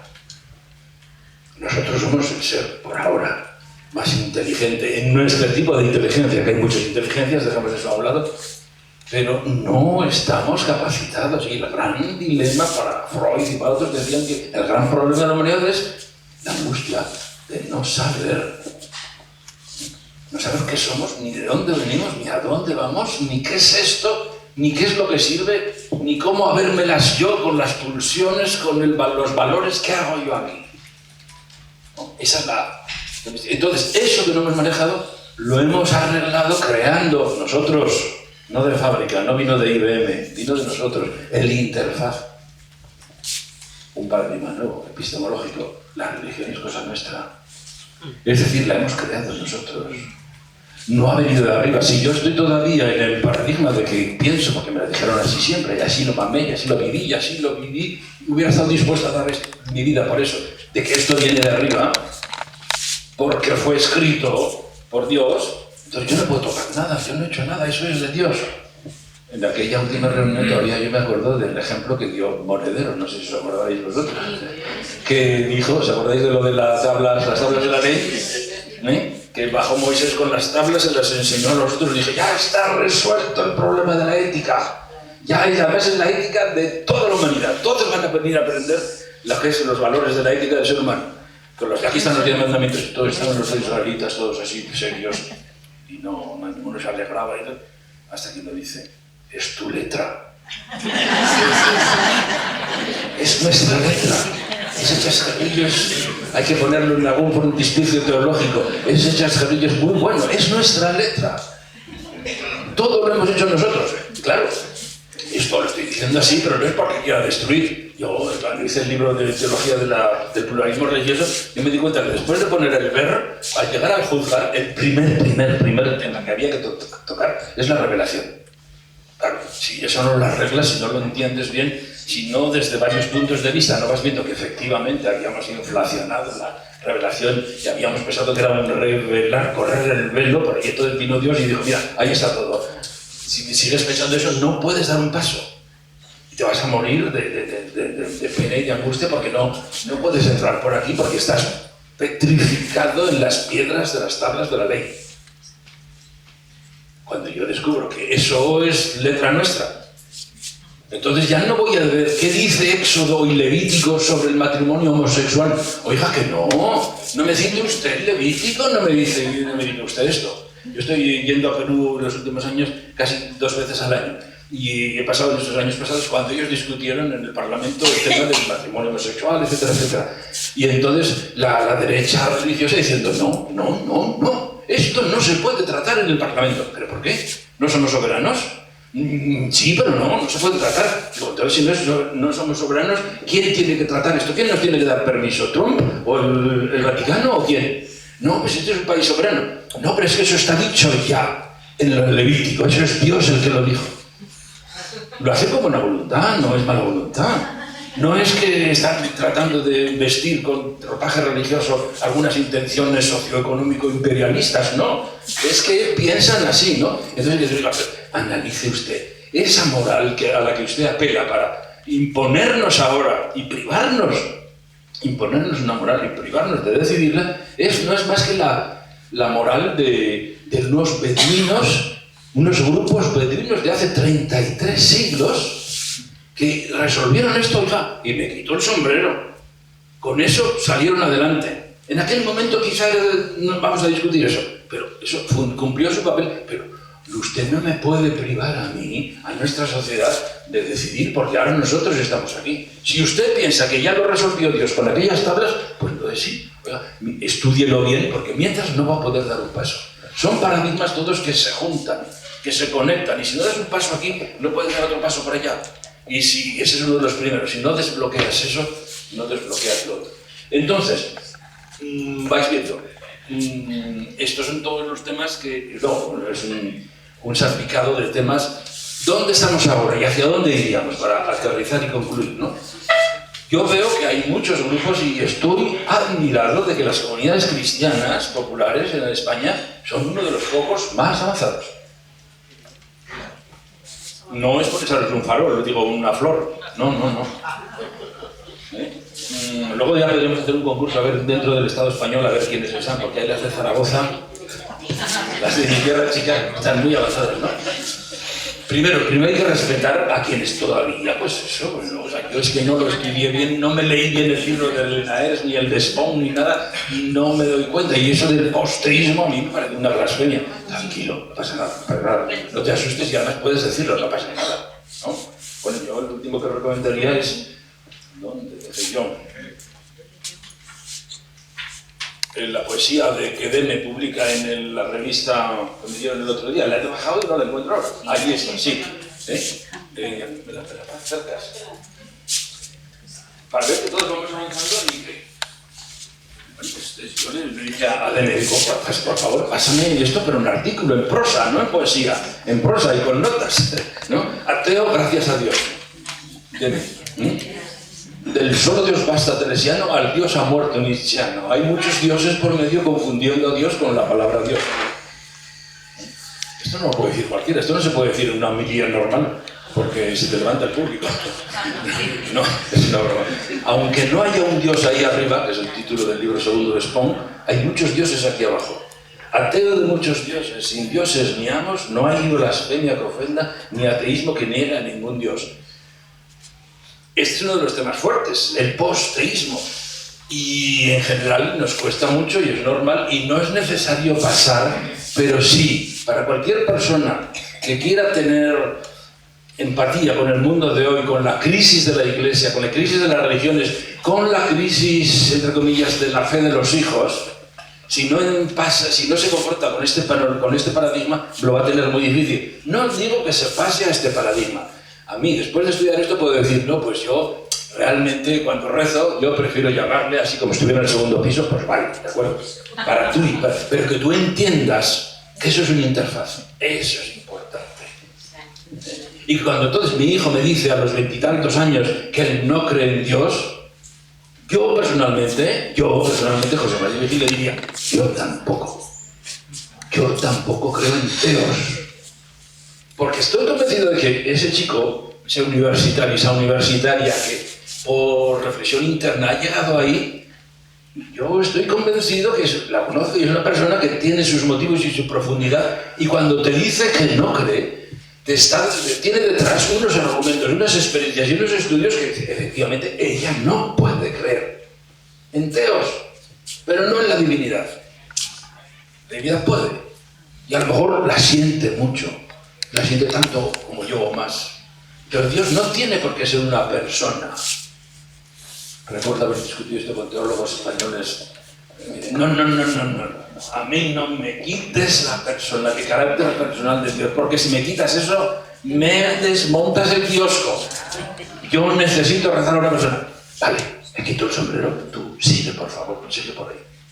Yo creo que como teólogo deberías comprender a los otros. En fin, si tú ya no quieres y por tu sensibilidad interior quieres ser imposible, no pasa nada, ¿no? más se perdió en Cuba, no pasa nada. Pero si quieres estar avanzado en ese diálogo con los demás, que no es diálogo, sino que es pensar y vivir como comunidades también humanas. Hay comunidades humanas que están luchando por la causa. Ayer aquí se nos decía, yo soy agnóstico. ¿Y qué pasa entonces? Nosotros no, nosotros somos todos teístas. Me estaba por decir, hija, yo también. Una cierta dosis y una buena dosis de agnosticismo nos vendría muy bien para no decir tantas barbaridades como hemos dicho sobre Dios. Habiendo hemos aplicado todos los verbos posibles, ¿no? Dios piensa, Dios dice, Dios estaba, Dios dijo, Dios pensó, Dios proyectó, Dios creó lo otro, luego se ofendió, luego se desenfadó, luego envió, luego dijo, luego... Todos verbos antropomórficos. Todos son verbos antropomórficos. Oiga, pero parece que usted se ha cruzado con Dios en el ascensor esta mañana. ¿Usted lo sabe todo? Que no. Bueno, claro, si yo estoy sustituyendo a un cura, estoy en su parroquia y la abuelita me habla así, yo le digo, abuela, usted está equivocada. No, yo sé lo que dice. Yo lo he vivido, no me pasa nada, no me escandalizo. Ni siento necesidad de decirle, hombre, si se tercia un poco, si ella pregunta y eso, diría yo, ¿verdad? Pero no hay que empujar a nadie. Mientras sigamos instalados mayoritariamente, como está la Iglesia oficial, por ejemplo, en el teísmo puro y duro, pensando que sacar el pie de la alforja de ese concepto filosófico es perder la fe, pues no puede dialogar. No puede dialogar. La ciencia está dialogando, es quizás lo que más dialoga. Y además, con la mayor humildad que nunca hemos tenido en la ciencia teológica. La ciencia está viendo y dice, este es lo que estamos viendo hoy. Pero a la vez que te dice eso, te dice, hoy estamos esperando que salga alguien que diga, no, esto falla aquí, aquí y aquí, y lo demuestre, oh, qué bueno, sí, hemos salido del error colectivamente. Puede dialogar porque no tiene una verdad escrita en piedra. Escrita en piedra y por Dios. La Iglesia no puede dialogar. Mientras no quite este problema epistemológico, filosófico, de que cree que la verdad está ahí fuera, es una, está hecha y no se puede cambiar, porque nos la han dictado y hay que obedecer, ¿no? Cuando la ciencia dice, no, la verdad no existe, la verdad va avanzando. La veritas filia temporis, la verdad es hija del tiempo. Vamos viendo conforme pasa el tiempo. Y ya estamos deseando de que venga otro y nos descubra una universidad y que haya debate y diálogo para avanzar. Queremos buscar la verdad. Y en filosofía nosotros en el seminario nos enseñaron, la verdad es adecuatio, rei et intellectus. La verdad es la adecuación de la cosa, la verdad que es una cosa, y el entendimiento. Entonces la cosa es fija, ¿no? Entonces estos paradigmas, si nosotros los cambiamos, nos podemos hacer portadores, y no portadores, sino dialogantes con la humanidad. Yo puedo dialogar con los agnósticos y con los no creyentes, no benévolamente como quien, no, es que todos somos en alguna manera agnósticos y convendría que fuéramos más. En el segundo libro de Lena Ers, tiene aquel capítulo que dice la confluencia entre cristianismo y ateísmo. No lo he visto nunca, no lo he visto en ningún otro sitio. Lena Ers es el único que yo solo he leído eso. Lo tenéis ahí, ¿no? El cristianismo estuvo diciendo durante tanto tiempo, la sociedad estuvo apartándose del no, estuvo caminando por la ciencia y la Iglesia le dio la espalda y entonces pues se abrió una brecha y cristianismo-ateísmo. Durante 2 siglos hemos tenido ahí una pelea mortal. Eso se acabó ya, gracias a Dios. Por 2 cosas. Primero, porque la ciencia ya no es materialista, reduccionista, ya no es de los que dicen, ya esto solo es materia, y solo materia, y aquí no hay nada de espíritu. Ya no lo dice nadie.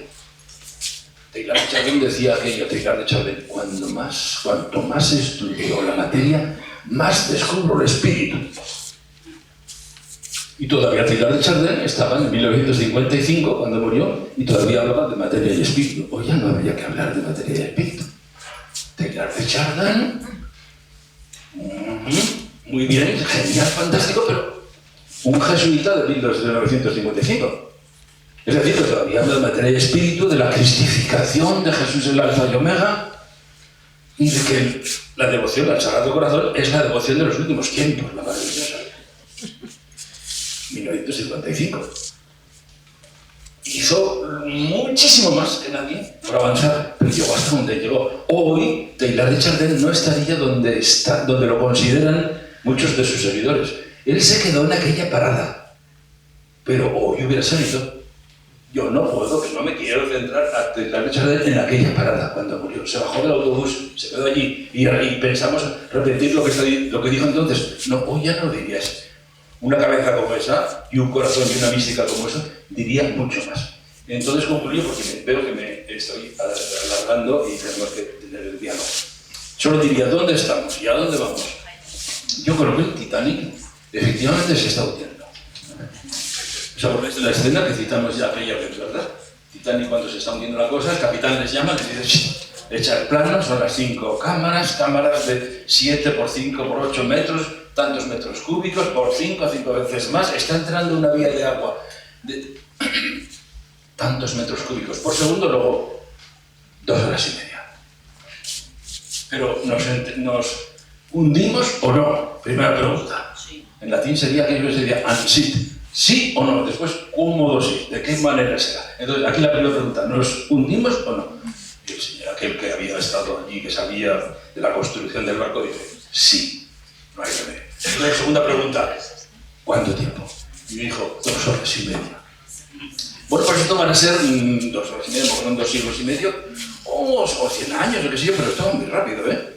Esto va muy rápido. La secularización, los templos que se cierran, los conventos que se cierran en España, me parece que son 1 cada mes. Las hijas de la caridad cierran en todo el mundo 2 casas por mes.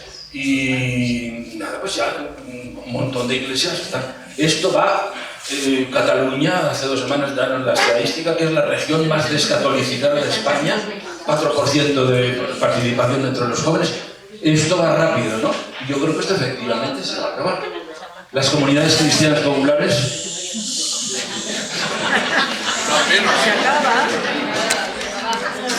Yo dije entonces que quedaban 15 años, y ahora quedan pues 8 o 7. Entonces... Como ya vemos, yo creo que, a diferencia de entonces, yo creo que ya vemos que esto realmente es una cosa, un cambio epocal. Es un nuevo tiempo axial. Es un cambio de la mentalidad. No es que no sepamos transmitir. No es, o sea, sabéis vosotros que nuestros hijos son malos. Tenéis la experiencia de decir, ¡uy, qué hijos tan buenos que tengo! Pero me han dicho, oye, esas liturgias vuestras, ni las de las CCP, yo no voy a esas liturgias. Es otro mundo, ¿no? Entonces, esto va y va. Y ya sabemos que es mayor que nosotros, que es una onda más grande y que no somos responsables. Y no tenemos vocación de salvar el mundo. Ni a la Iglesia, ni a las comunidades populares. Y no pasa nada. Porque eso se acaba. Los claretianos, mi ganadería propia, también se están acabando en España. Todas las cosas que se han mundializado, una congregación religiosa que fundó, pero se logró echar unas cuantas comunidades por allí, por Polonia, y luego por África, y luego por India, allí están en otro ciclo de hace 100 años ahí, entonces por allí se van a salvar, pero no se salvan. Es decir, siguen estando en el ciclo previo a la gran transformación que se está dando. Cuando llegue esa transformación allá, pasará lo mismo, ¿no? Porque si aquí no hemos sabido, ni los jesuitas han sabido salvar esa cosa, ¿verdad? El otro día estuve con la charla ahí en Tarragona y hay 2 jesuitas ya, pero bueno, pero no una comunidad, sino 2 jesuitas, restos del naufragio. Bueno, esto va para allá. ¿Qué es lo que queda? Pues una cosa muy sabia, muy vieja, que es, al cabo, el ars moriendi. Ars moriendi. El arte de saber morir. ¿Cómo debemos morir? Pues primero, sabiendo que todo nace, todo crece, todo muere, todo cambia, y que yo cambie no es.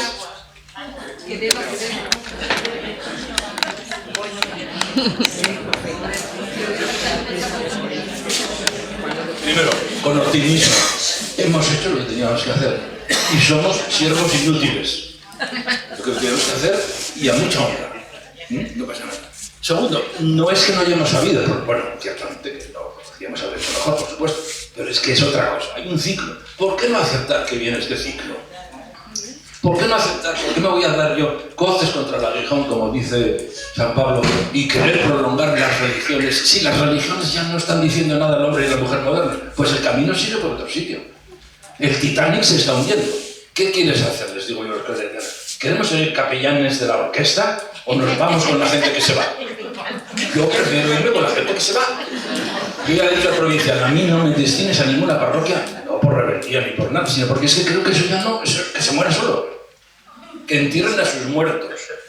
Y dijo, pues no se olvida eso, pero hay que ir, si quieres apuntar a lo más oportuno, urgente y eficaz, que es una frase de nuestro carisma claretiano, lo más oportuno, urgente y eficaz. Hay muchas cosas que hacer, pero si quieres a lo que tenga más futuro, y me estoy muriendo, lo que hay que hacer es ver la realidad con otros ojos, comprender que esto no pasa nada, que más se perdió en la guerra de Cuba, en otra guerra, y que el camino sigue, que la humanidad y la divinidad y la realidad saldrán, van a salir, y que más urgente es el cambio climático en ese sentido, y que lo bueno es morir dando vida. Que eso es el parto.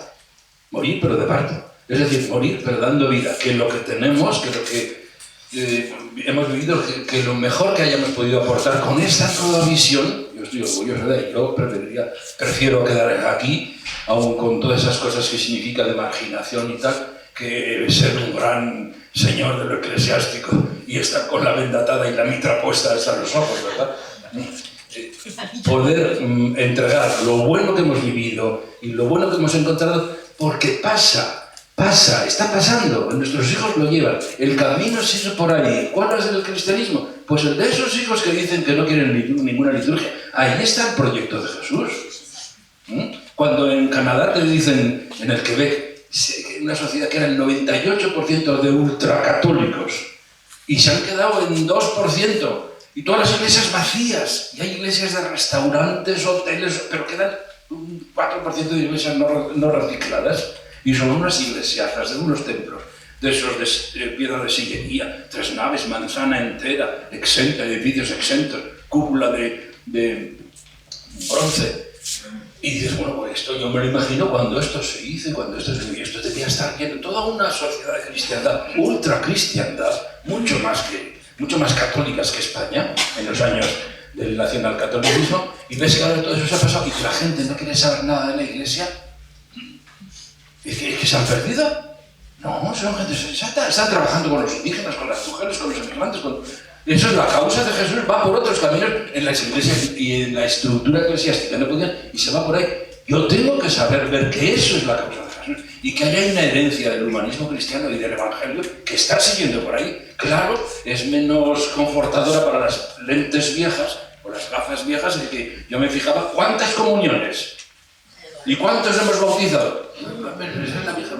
Si te logras desprender de las viejas medidas y logras verlo con un nuevo sentido, y tienes lo que en la espiritualidad de la oración, Casadelga y yo estuvimos diciendo en un capítulo, hay que tener optimismo soteriológico, optimismo de la salvación, optimismo de que esto no está perdido, que esto, por aquí van los valores y esto sigue, aunque no se vea claramente. Yo creo que entonces estaremos entregando de lo mejor que tenemos, muriendo en paz, como comunidades cristianas, ¿no? Esa organización pues, puede tener que acabar, como las congregaciones han acabado tantas, ¿no? 3 de cada 4 congregaciones que se han fundado en la historia ya desaparecieron. Y ahora están desapareciendo otras, y no pasa nada.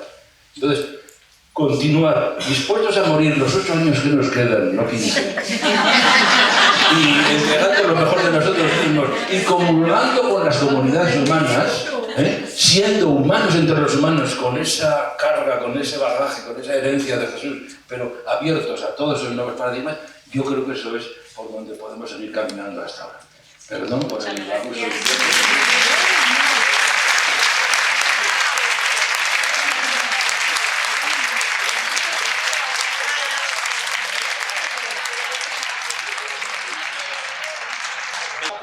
Yo voy a leer una frase que me quedó de las palabras de Pedro Castilla. Dice, querido José María, un día nos tendrás que explicar cómo con tanta actividad intelectual y conocimientos que tienes, tu mente no padece de artrosis. Glucosamina.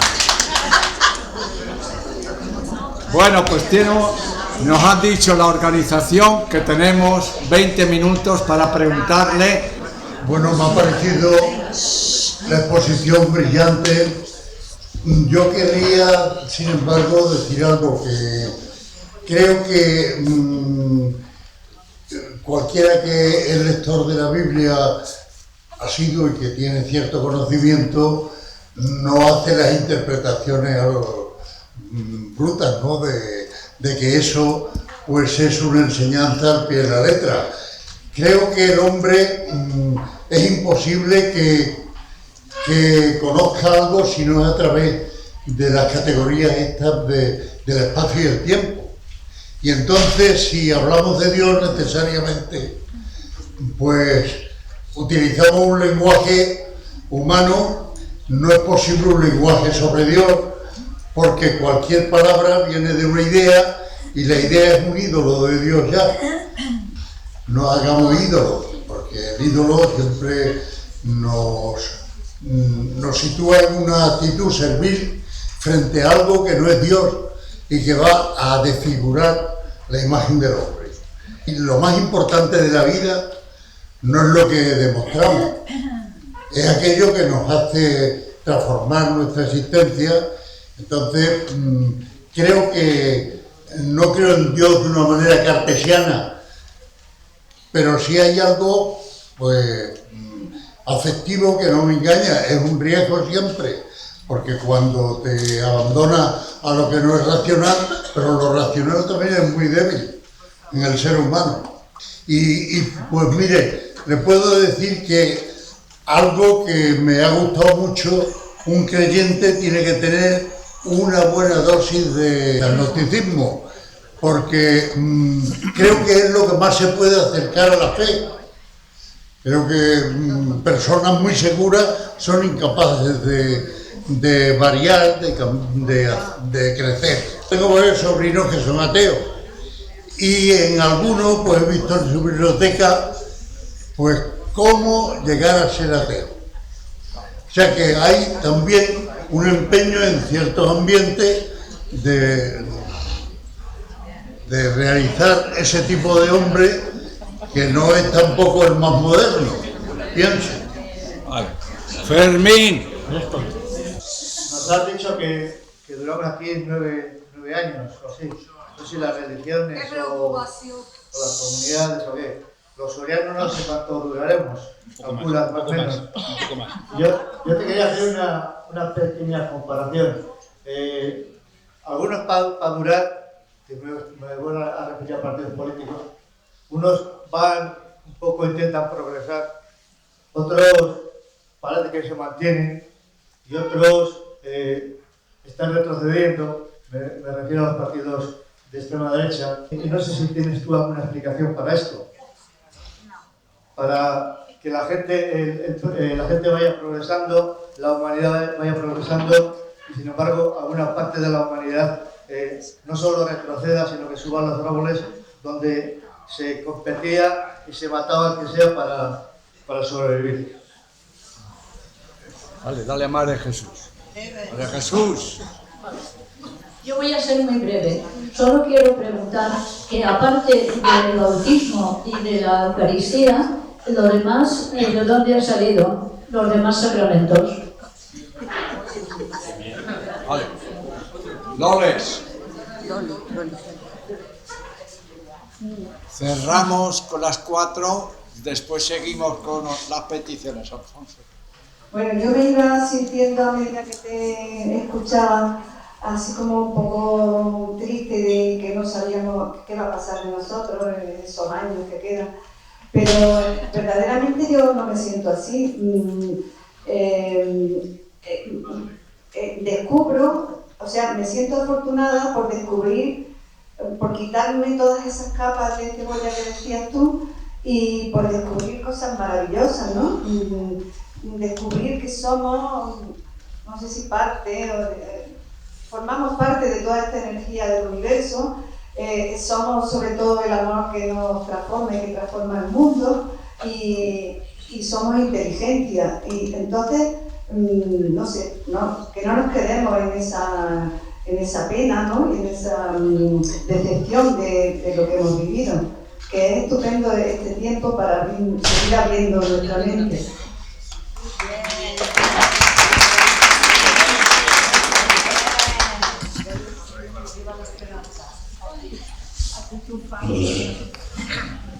Sobre lo de Dios, efectivamente, no podemos decir nada sobre Dios, pero sí sabemos, hay más cosas de las que hemos estado sabiendo clásicamente. No podemos citar a Santo Tomás nada más, ni a Aristóteles, ni la Biblia, sino que hay que irse también más atrás.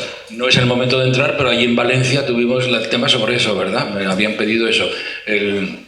Y apelé al nuevo paradigma arqueológico bíblico, que no es no en esta parte, sino en la búsqueda de la arqueología de Dios. La arqueología de Dios. Reza Aslan, que es ese profesor canadiense que ha escrito Dios es una idea, tiene mucha razón. Una historia de Dios, dice. Una historia humana de Dios. Cómo el ser humano ha ido creando, cultivando, transformando esa idea. ¿Y cuándo apareció?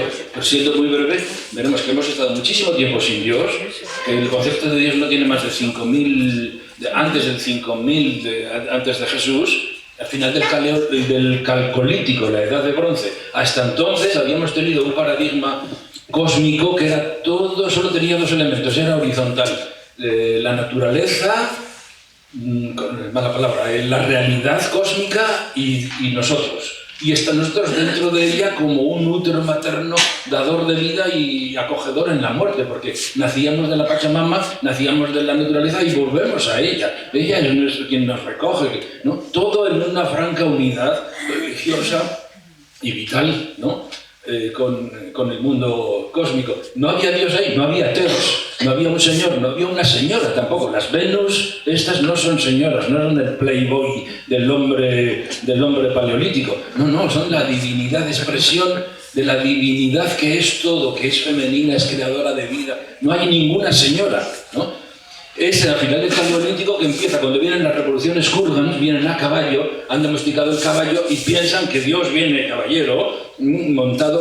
Recordáis que en tantas plazas, y sobre todo en América, tenemos en medio de la plaza mayor siempre uno a caballo. Y Santiago, Matamoros. Y el otro día estuve en Logroño y me enseñaron San Millán de la Cogolla y ahí está San Millán Matamoros. Nunca había oído yo que había otro Matamoros, quizá haya más por ahí, ¿no? A caballo. Ese Dios guerrero masculino, fuerte, potente, guerrero, ese es el Dios que nos vino de las invasiones kurdas y ahí se cambió la visión del cielo. Es el momento en que se separa el cielo de la tierra y aparecen los mitos de separación del cielo y de la tierra.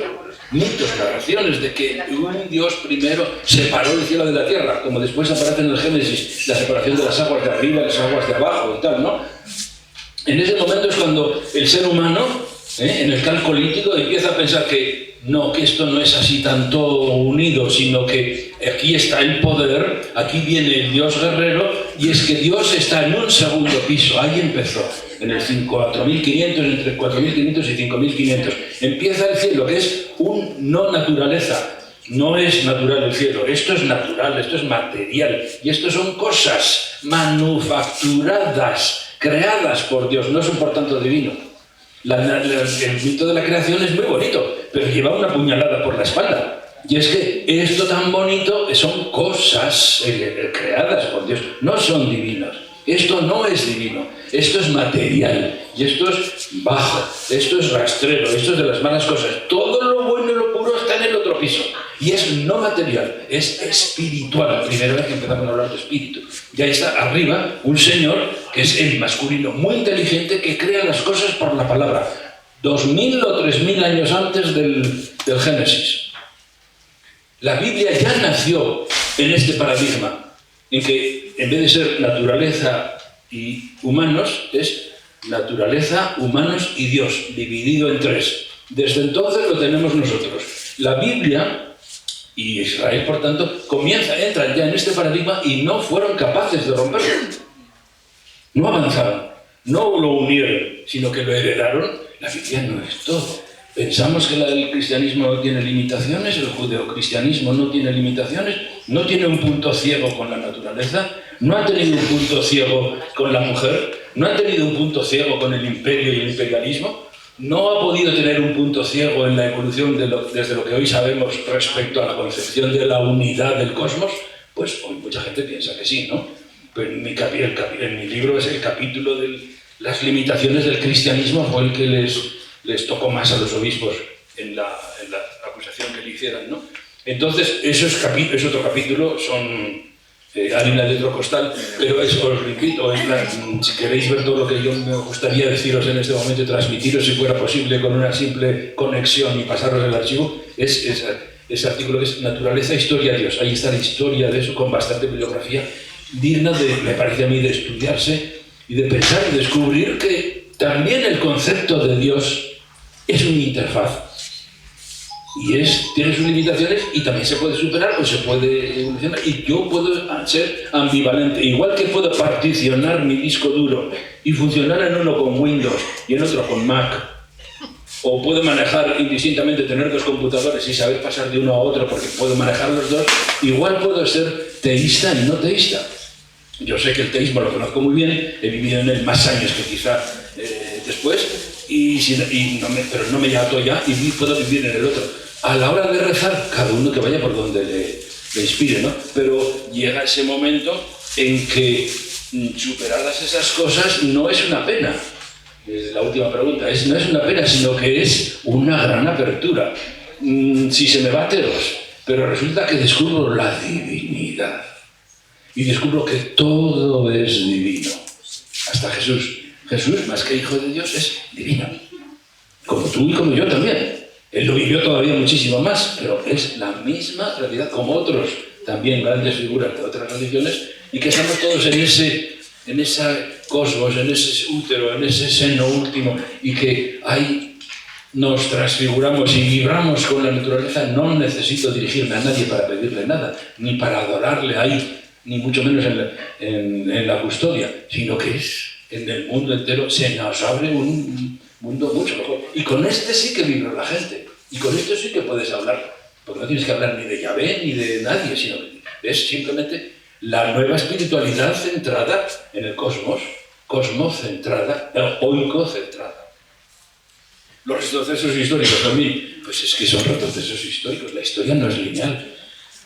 Va y viene y nosotros también, ¿no? Y además hay como remolinos, ¿no?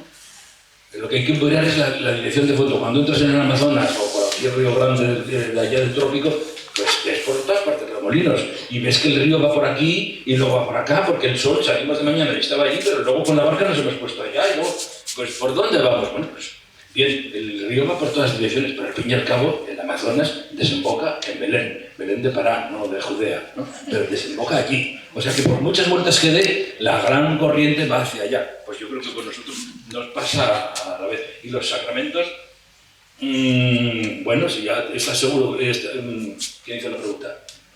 María Jesús. Si la Eucaristía y el bautismo los tienes claros, ¿no? Los sacramentos, los otros los sacramentos son 6, ¿no? 6 para las mujeres y 7 para los hombres.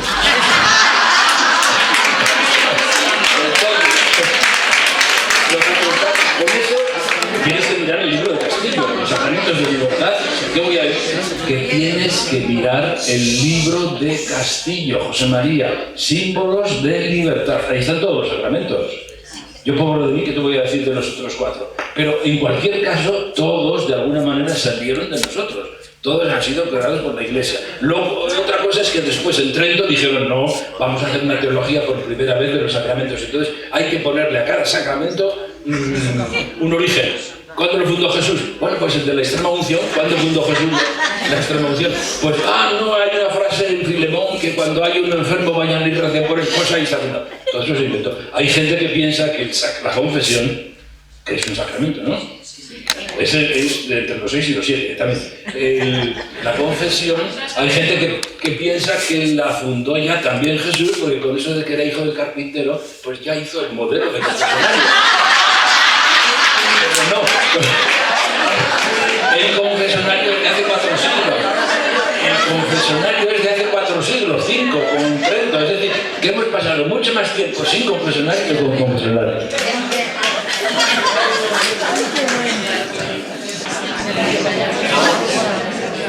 Bueno, lo que yo iba a comentar es que imagino que igual que a todos vosotros, el hecho de llegar a las comunidades hizo que de una idea que teníamos sobre la religión, pues fuéramos quitando andamiajes, fuéramos quitando puntales y tal, y bueno, íbamos manteniendo esto medio que no se cae. Pero la sinceridad es que, sinceramente, yo en el momento en el que me encuentro, ni siquiera temo a que se me caiga el chozo. Quiere decir, creo que estoy dispuesto a volver a levantarlo de nuevo. Lo que sí me da miedo es a quedarme huérfano. Eso sí es lo que me da miedo. Entonces, claro, cuando ya se habla así de la religión con esta perspectiva de grupo y tal, pues la verdad es que me da un poco de canguelo. Bueno, lo que más me ha sorprendido hoy y que va relacionado con eso la pregunta es sobre la idea del interfaz. El interfaz entre la divinidad y la persona. Lo cierto es que el interfaz intermedia nos encontramos con la religión, en la nuestra, los que son de otras, en otras y tal, y eso es lo que nos permite tener una relación en la que algo que es imposible de ver, algo que es imposible de entender, a través de esto podamos verlo. En el caso de la informática, al principio aparecía aquella orden que era print, y la orden print nos hacía que nos apareciera una información. ¿Por qué se llama print? Porque el primer interface que tuvimos fue una impresora, no fue ni la pantalla siquiera. Conforme fue evolucionando, hicimos algo mucho más potente. En vez de una impresora, una pantalla. Ahora se está pensando que los nuevos interfaces van a ser un implante que va puesto dentro de nosotros y que nos unirá con el ordenador. Pero claro, la cuestión es que, tal como se plantea ahora, si perdemos la base religiosa, que es la que nosotros utilizamos de interface, ¿qué es lo que nos queda?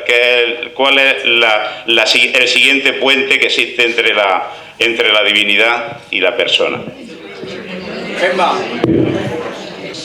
A mí me gustaría que ampliases un poquito el arte de saber morir desde la perspectiva evangélica, porque creo que ahí están todas esas parábolas tan bellas del grano de trigo que muere para... Entonces, ¿cómo releer esta etapa de fecundidad que es muerte para seguir viviendo? ¿Y por dónde empujar esa vida en este momento?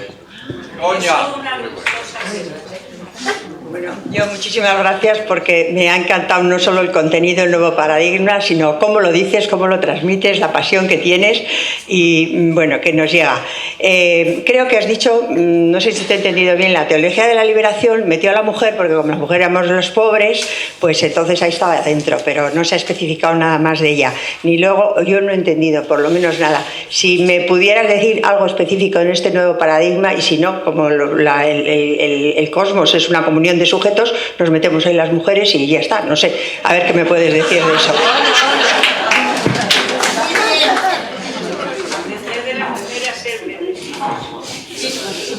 Bueno, José María, lo primero, darte las gracias por todo lo que nos asusta y todo lo que nos impresiona, las cosas que nos dices. Ya nos dejaste muy preocupados la otra vez. Los compañeros de Zaragoza durante estos años han estado haciéndote propaganda y hoy ya pues nos ha dado la puntilla, lo cual te lo agradecemos de verdad, porque las cosas escondidas no sirven para nada, las cosas hay que abrirlas, ¿no? Yo no le voy a hacer ninguna pregunta porque le podría hacer 500, pero sí quiero compartir muy brevemente en 2 minutos una pequeña reflexión. En toda la última parte que ha estado hablando José María, yo me he estado acordando de Santi Villamayor. Creo que se llama así, ¿no? Villamayor. Me está acordando de Santiago y de una imagen que él utiliza mucho. Y es que si tenemos que desaparecer, la mejor manera de desaparecer es derramándonos. Como el agua que se sale de un recipiente y se derrama. Y me he estado acordando también, como poeta que soy, a mí siempre me gusta tener en mi mente metáforas, imágenes, porque me ayudan mucho a entender las cosas. Me he estado acordando de un poema de Federico García Lorca, de Poeta en Nueva York, que ahora no recuerdo el título, pero lo importante es que él describe la ciudad de Nueva York y dice que todo lo que está podrido, todo lo que no da vida, todo lo que está estancado, no desemboca. Y va repitiendo a lo largo del poema todo el rato un verso que dice que no desemboca, que no desemboca, que no desemboca. Lo canta Leonard Cohen y lo canta también Enrique Morente. Es muy bonito escucharlo. Y yo creo que esa imagen de desembocar, que es lo mismo de que el último apague la luz, pero es distinta porque el último que apaga la luz se queda a oscura.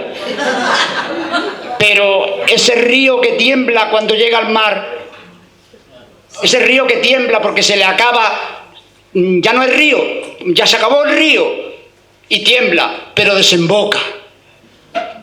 Ese desembocar nos tiene que llenar de esperanza a las comunidades cristianas populares.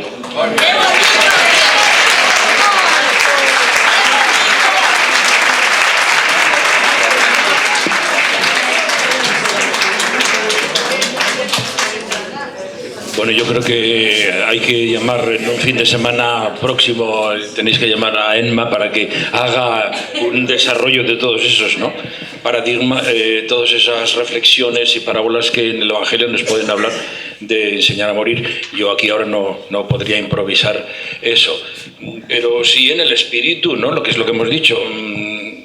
El cristianismo es amor, es dar vida.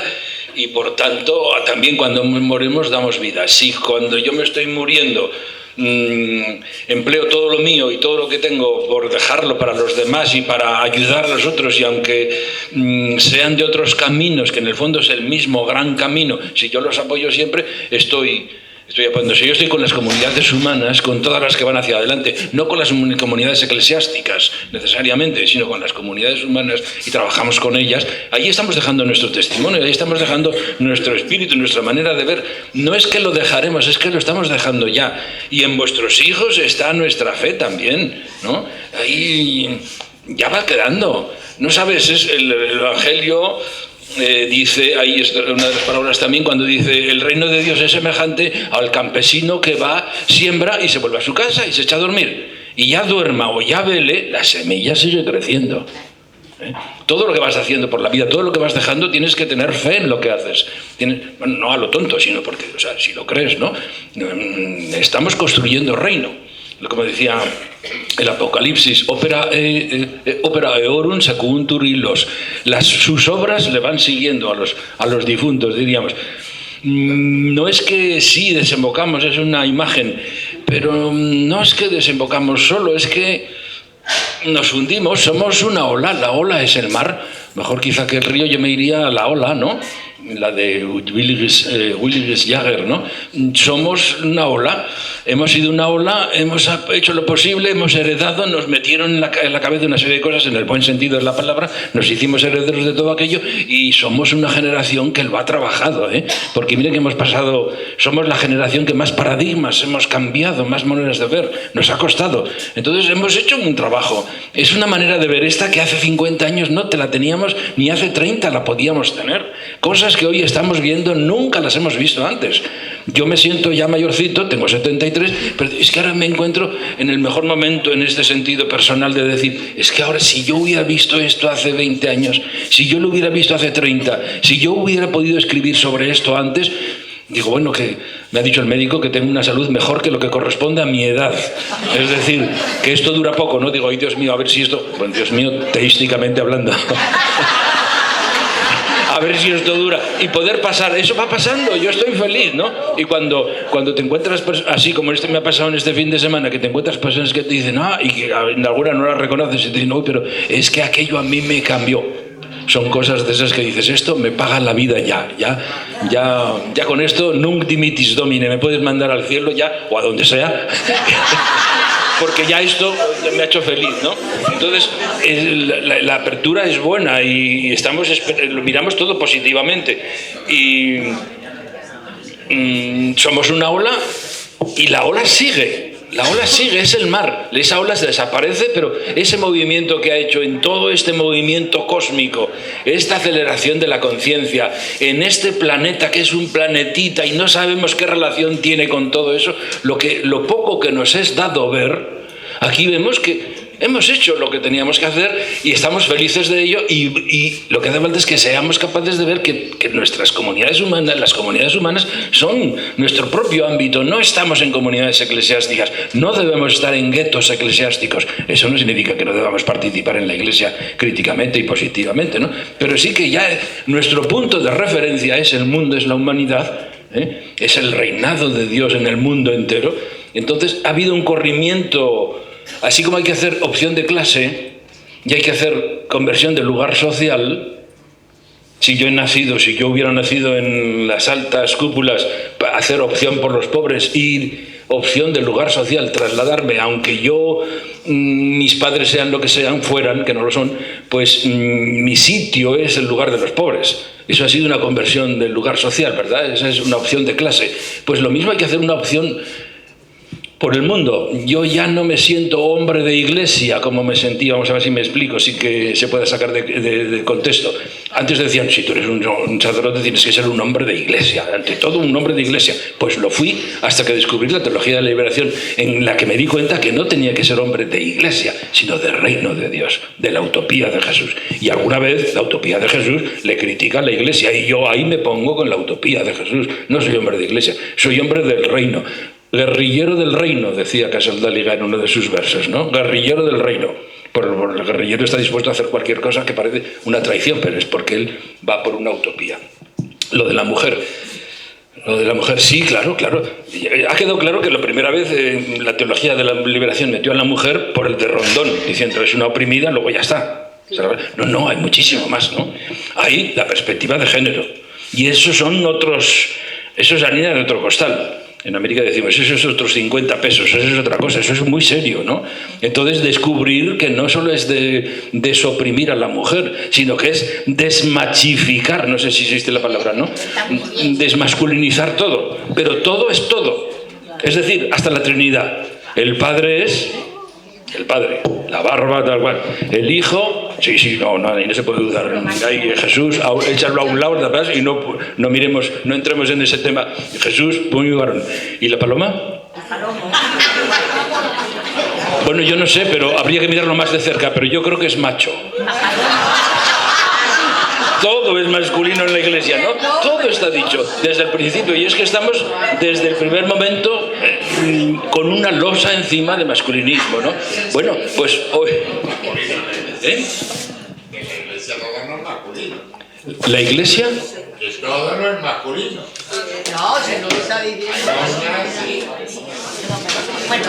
A lo que iríamos es que en la teoría de género, que llega hasta la teología, no al imaginario solo con este chascarrillo que digo de la Trinidad, sino hasta la génesis, el ADN de nuestra fe. Eso que estaba hablando antes del siglo, del milenio cuarto y quinto antes de Jesús, donde toda la religiosidad de la humanidad ha sido femenina y ha sido matriarcal, y no ha sido para nada patriarcal ni matriarcal, sino matrística, dicen ahora, ¿no? La palabra.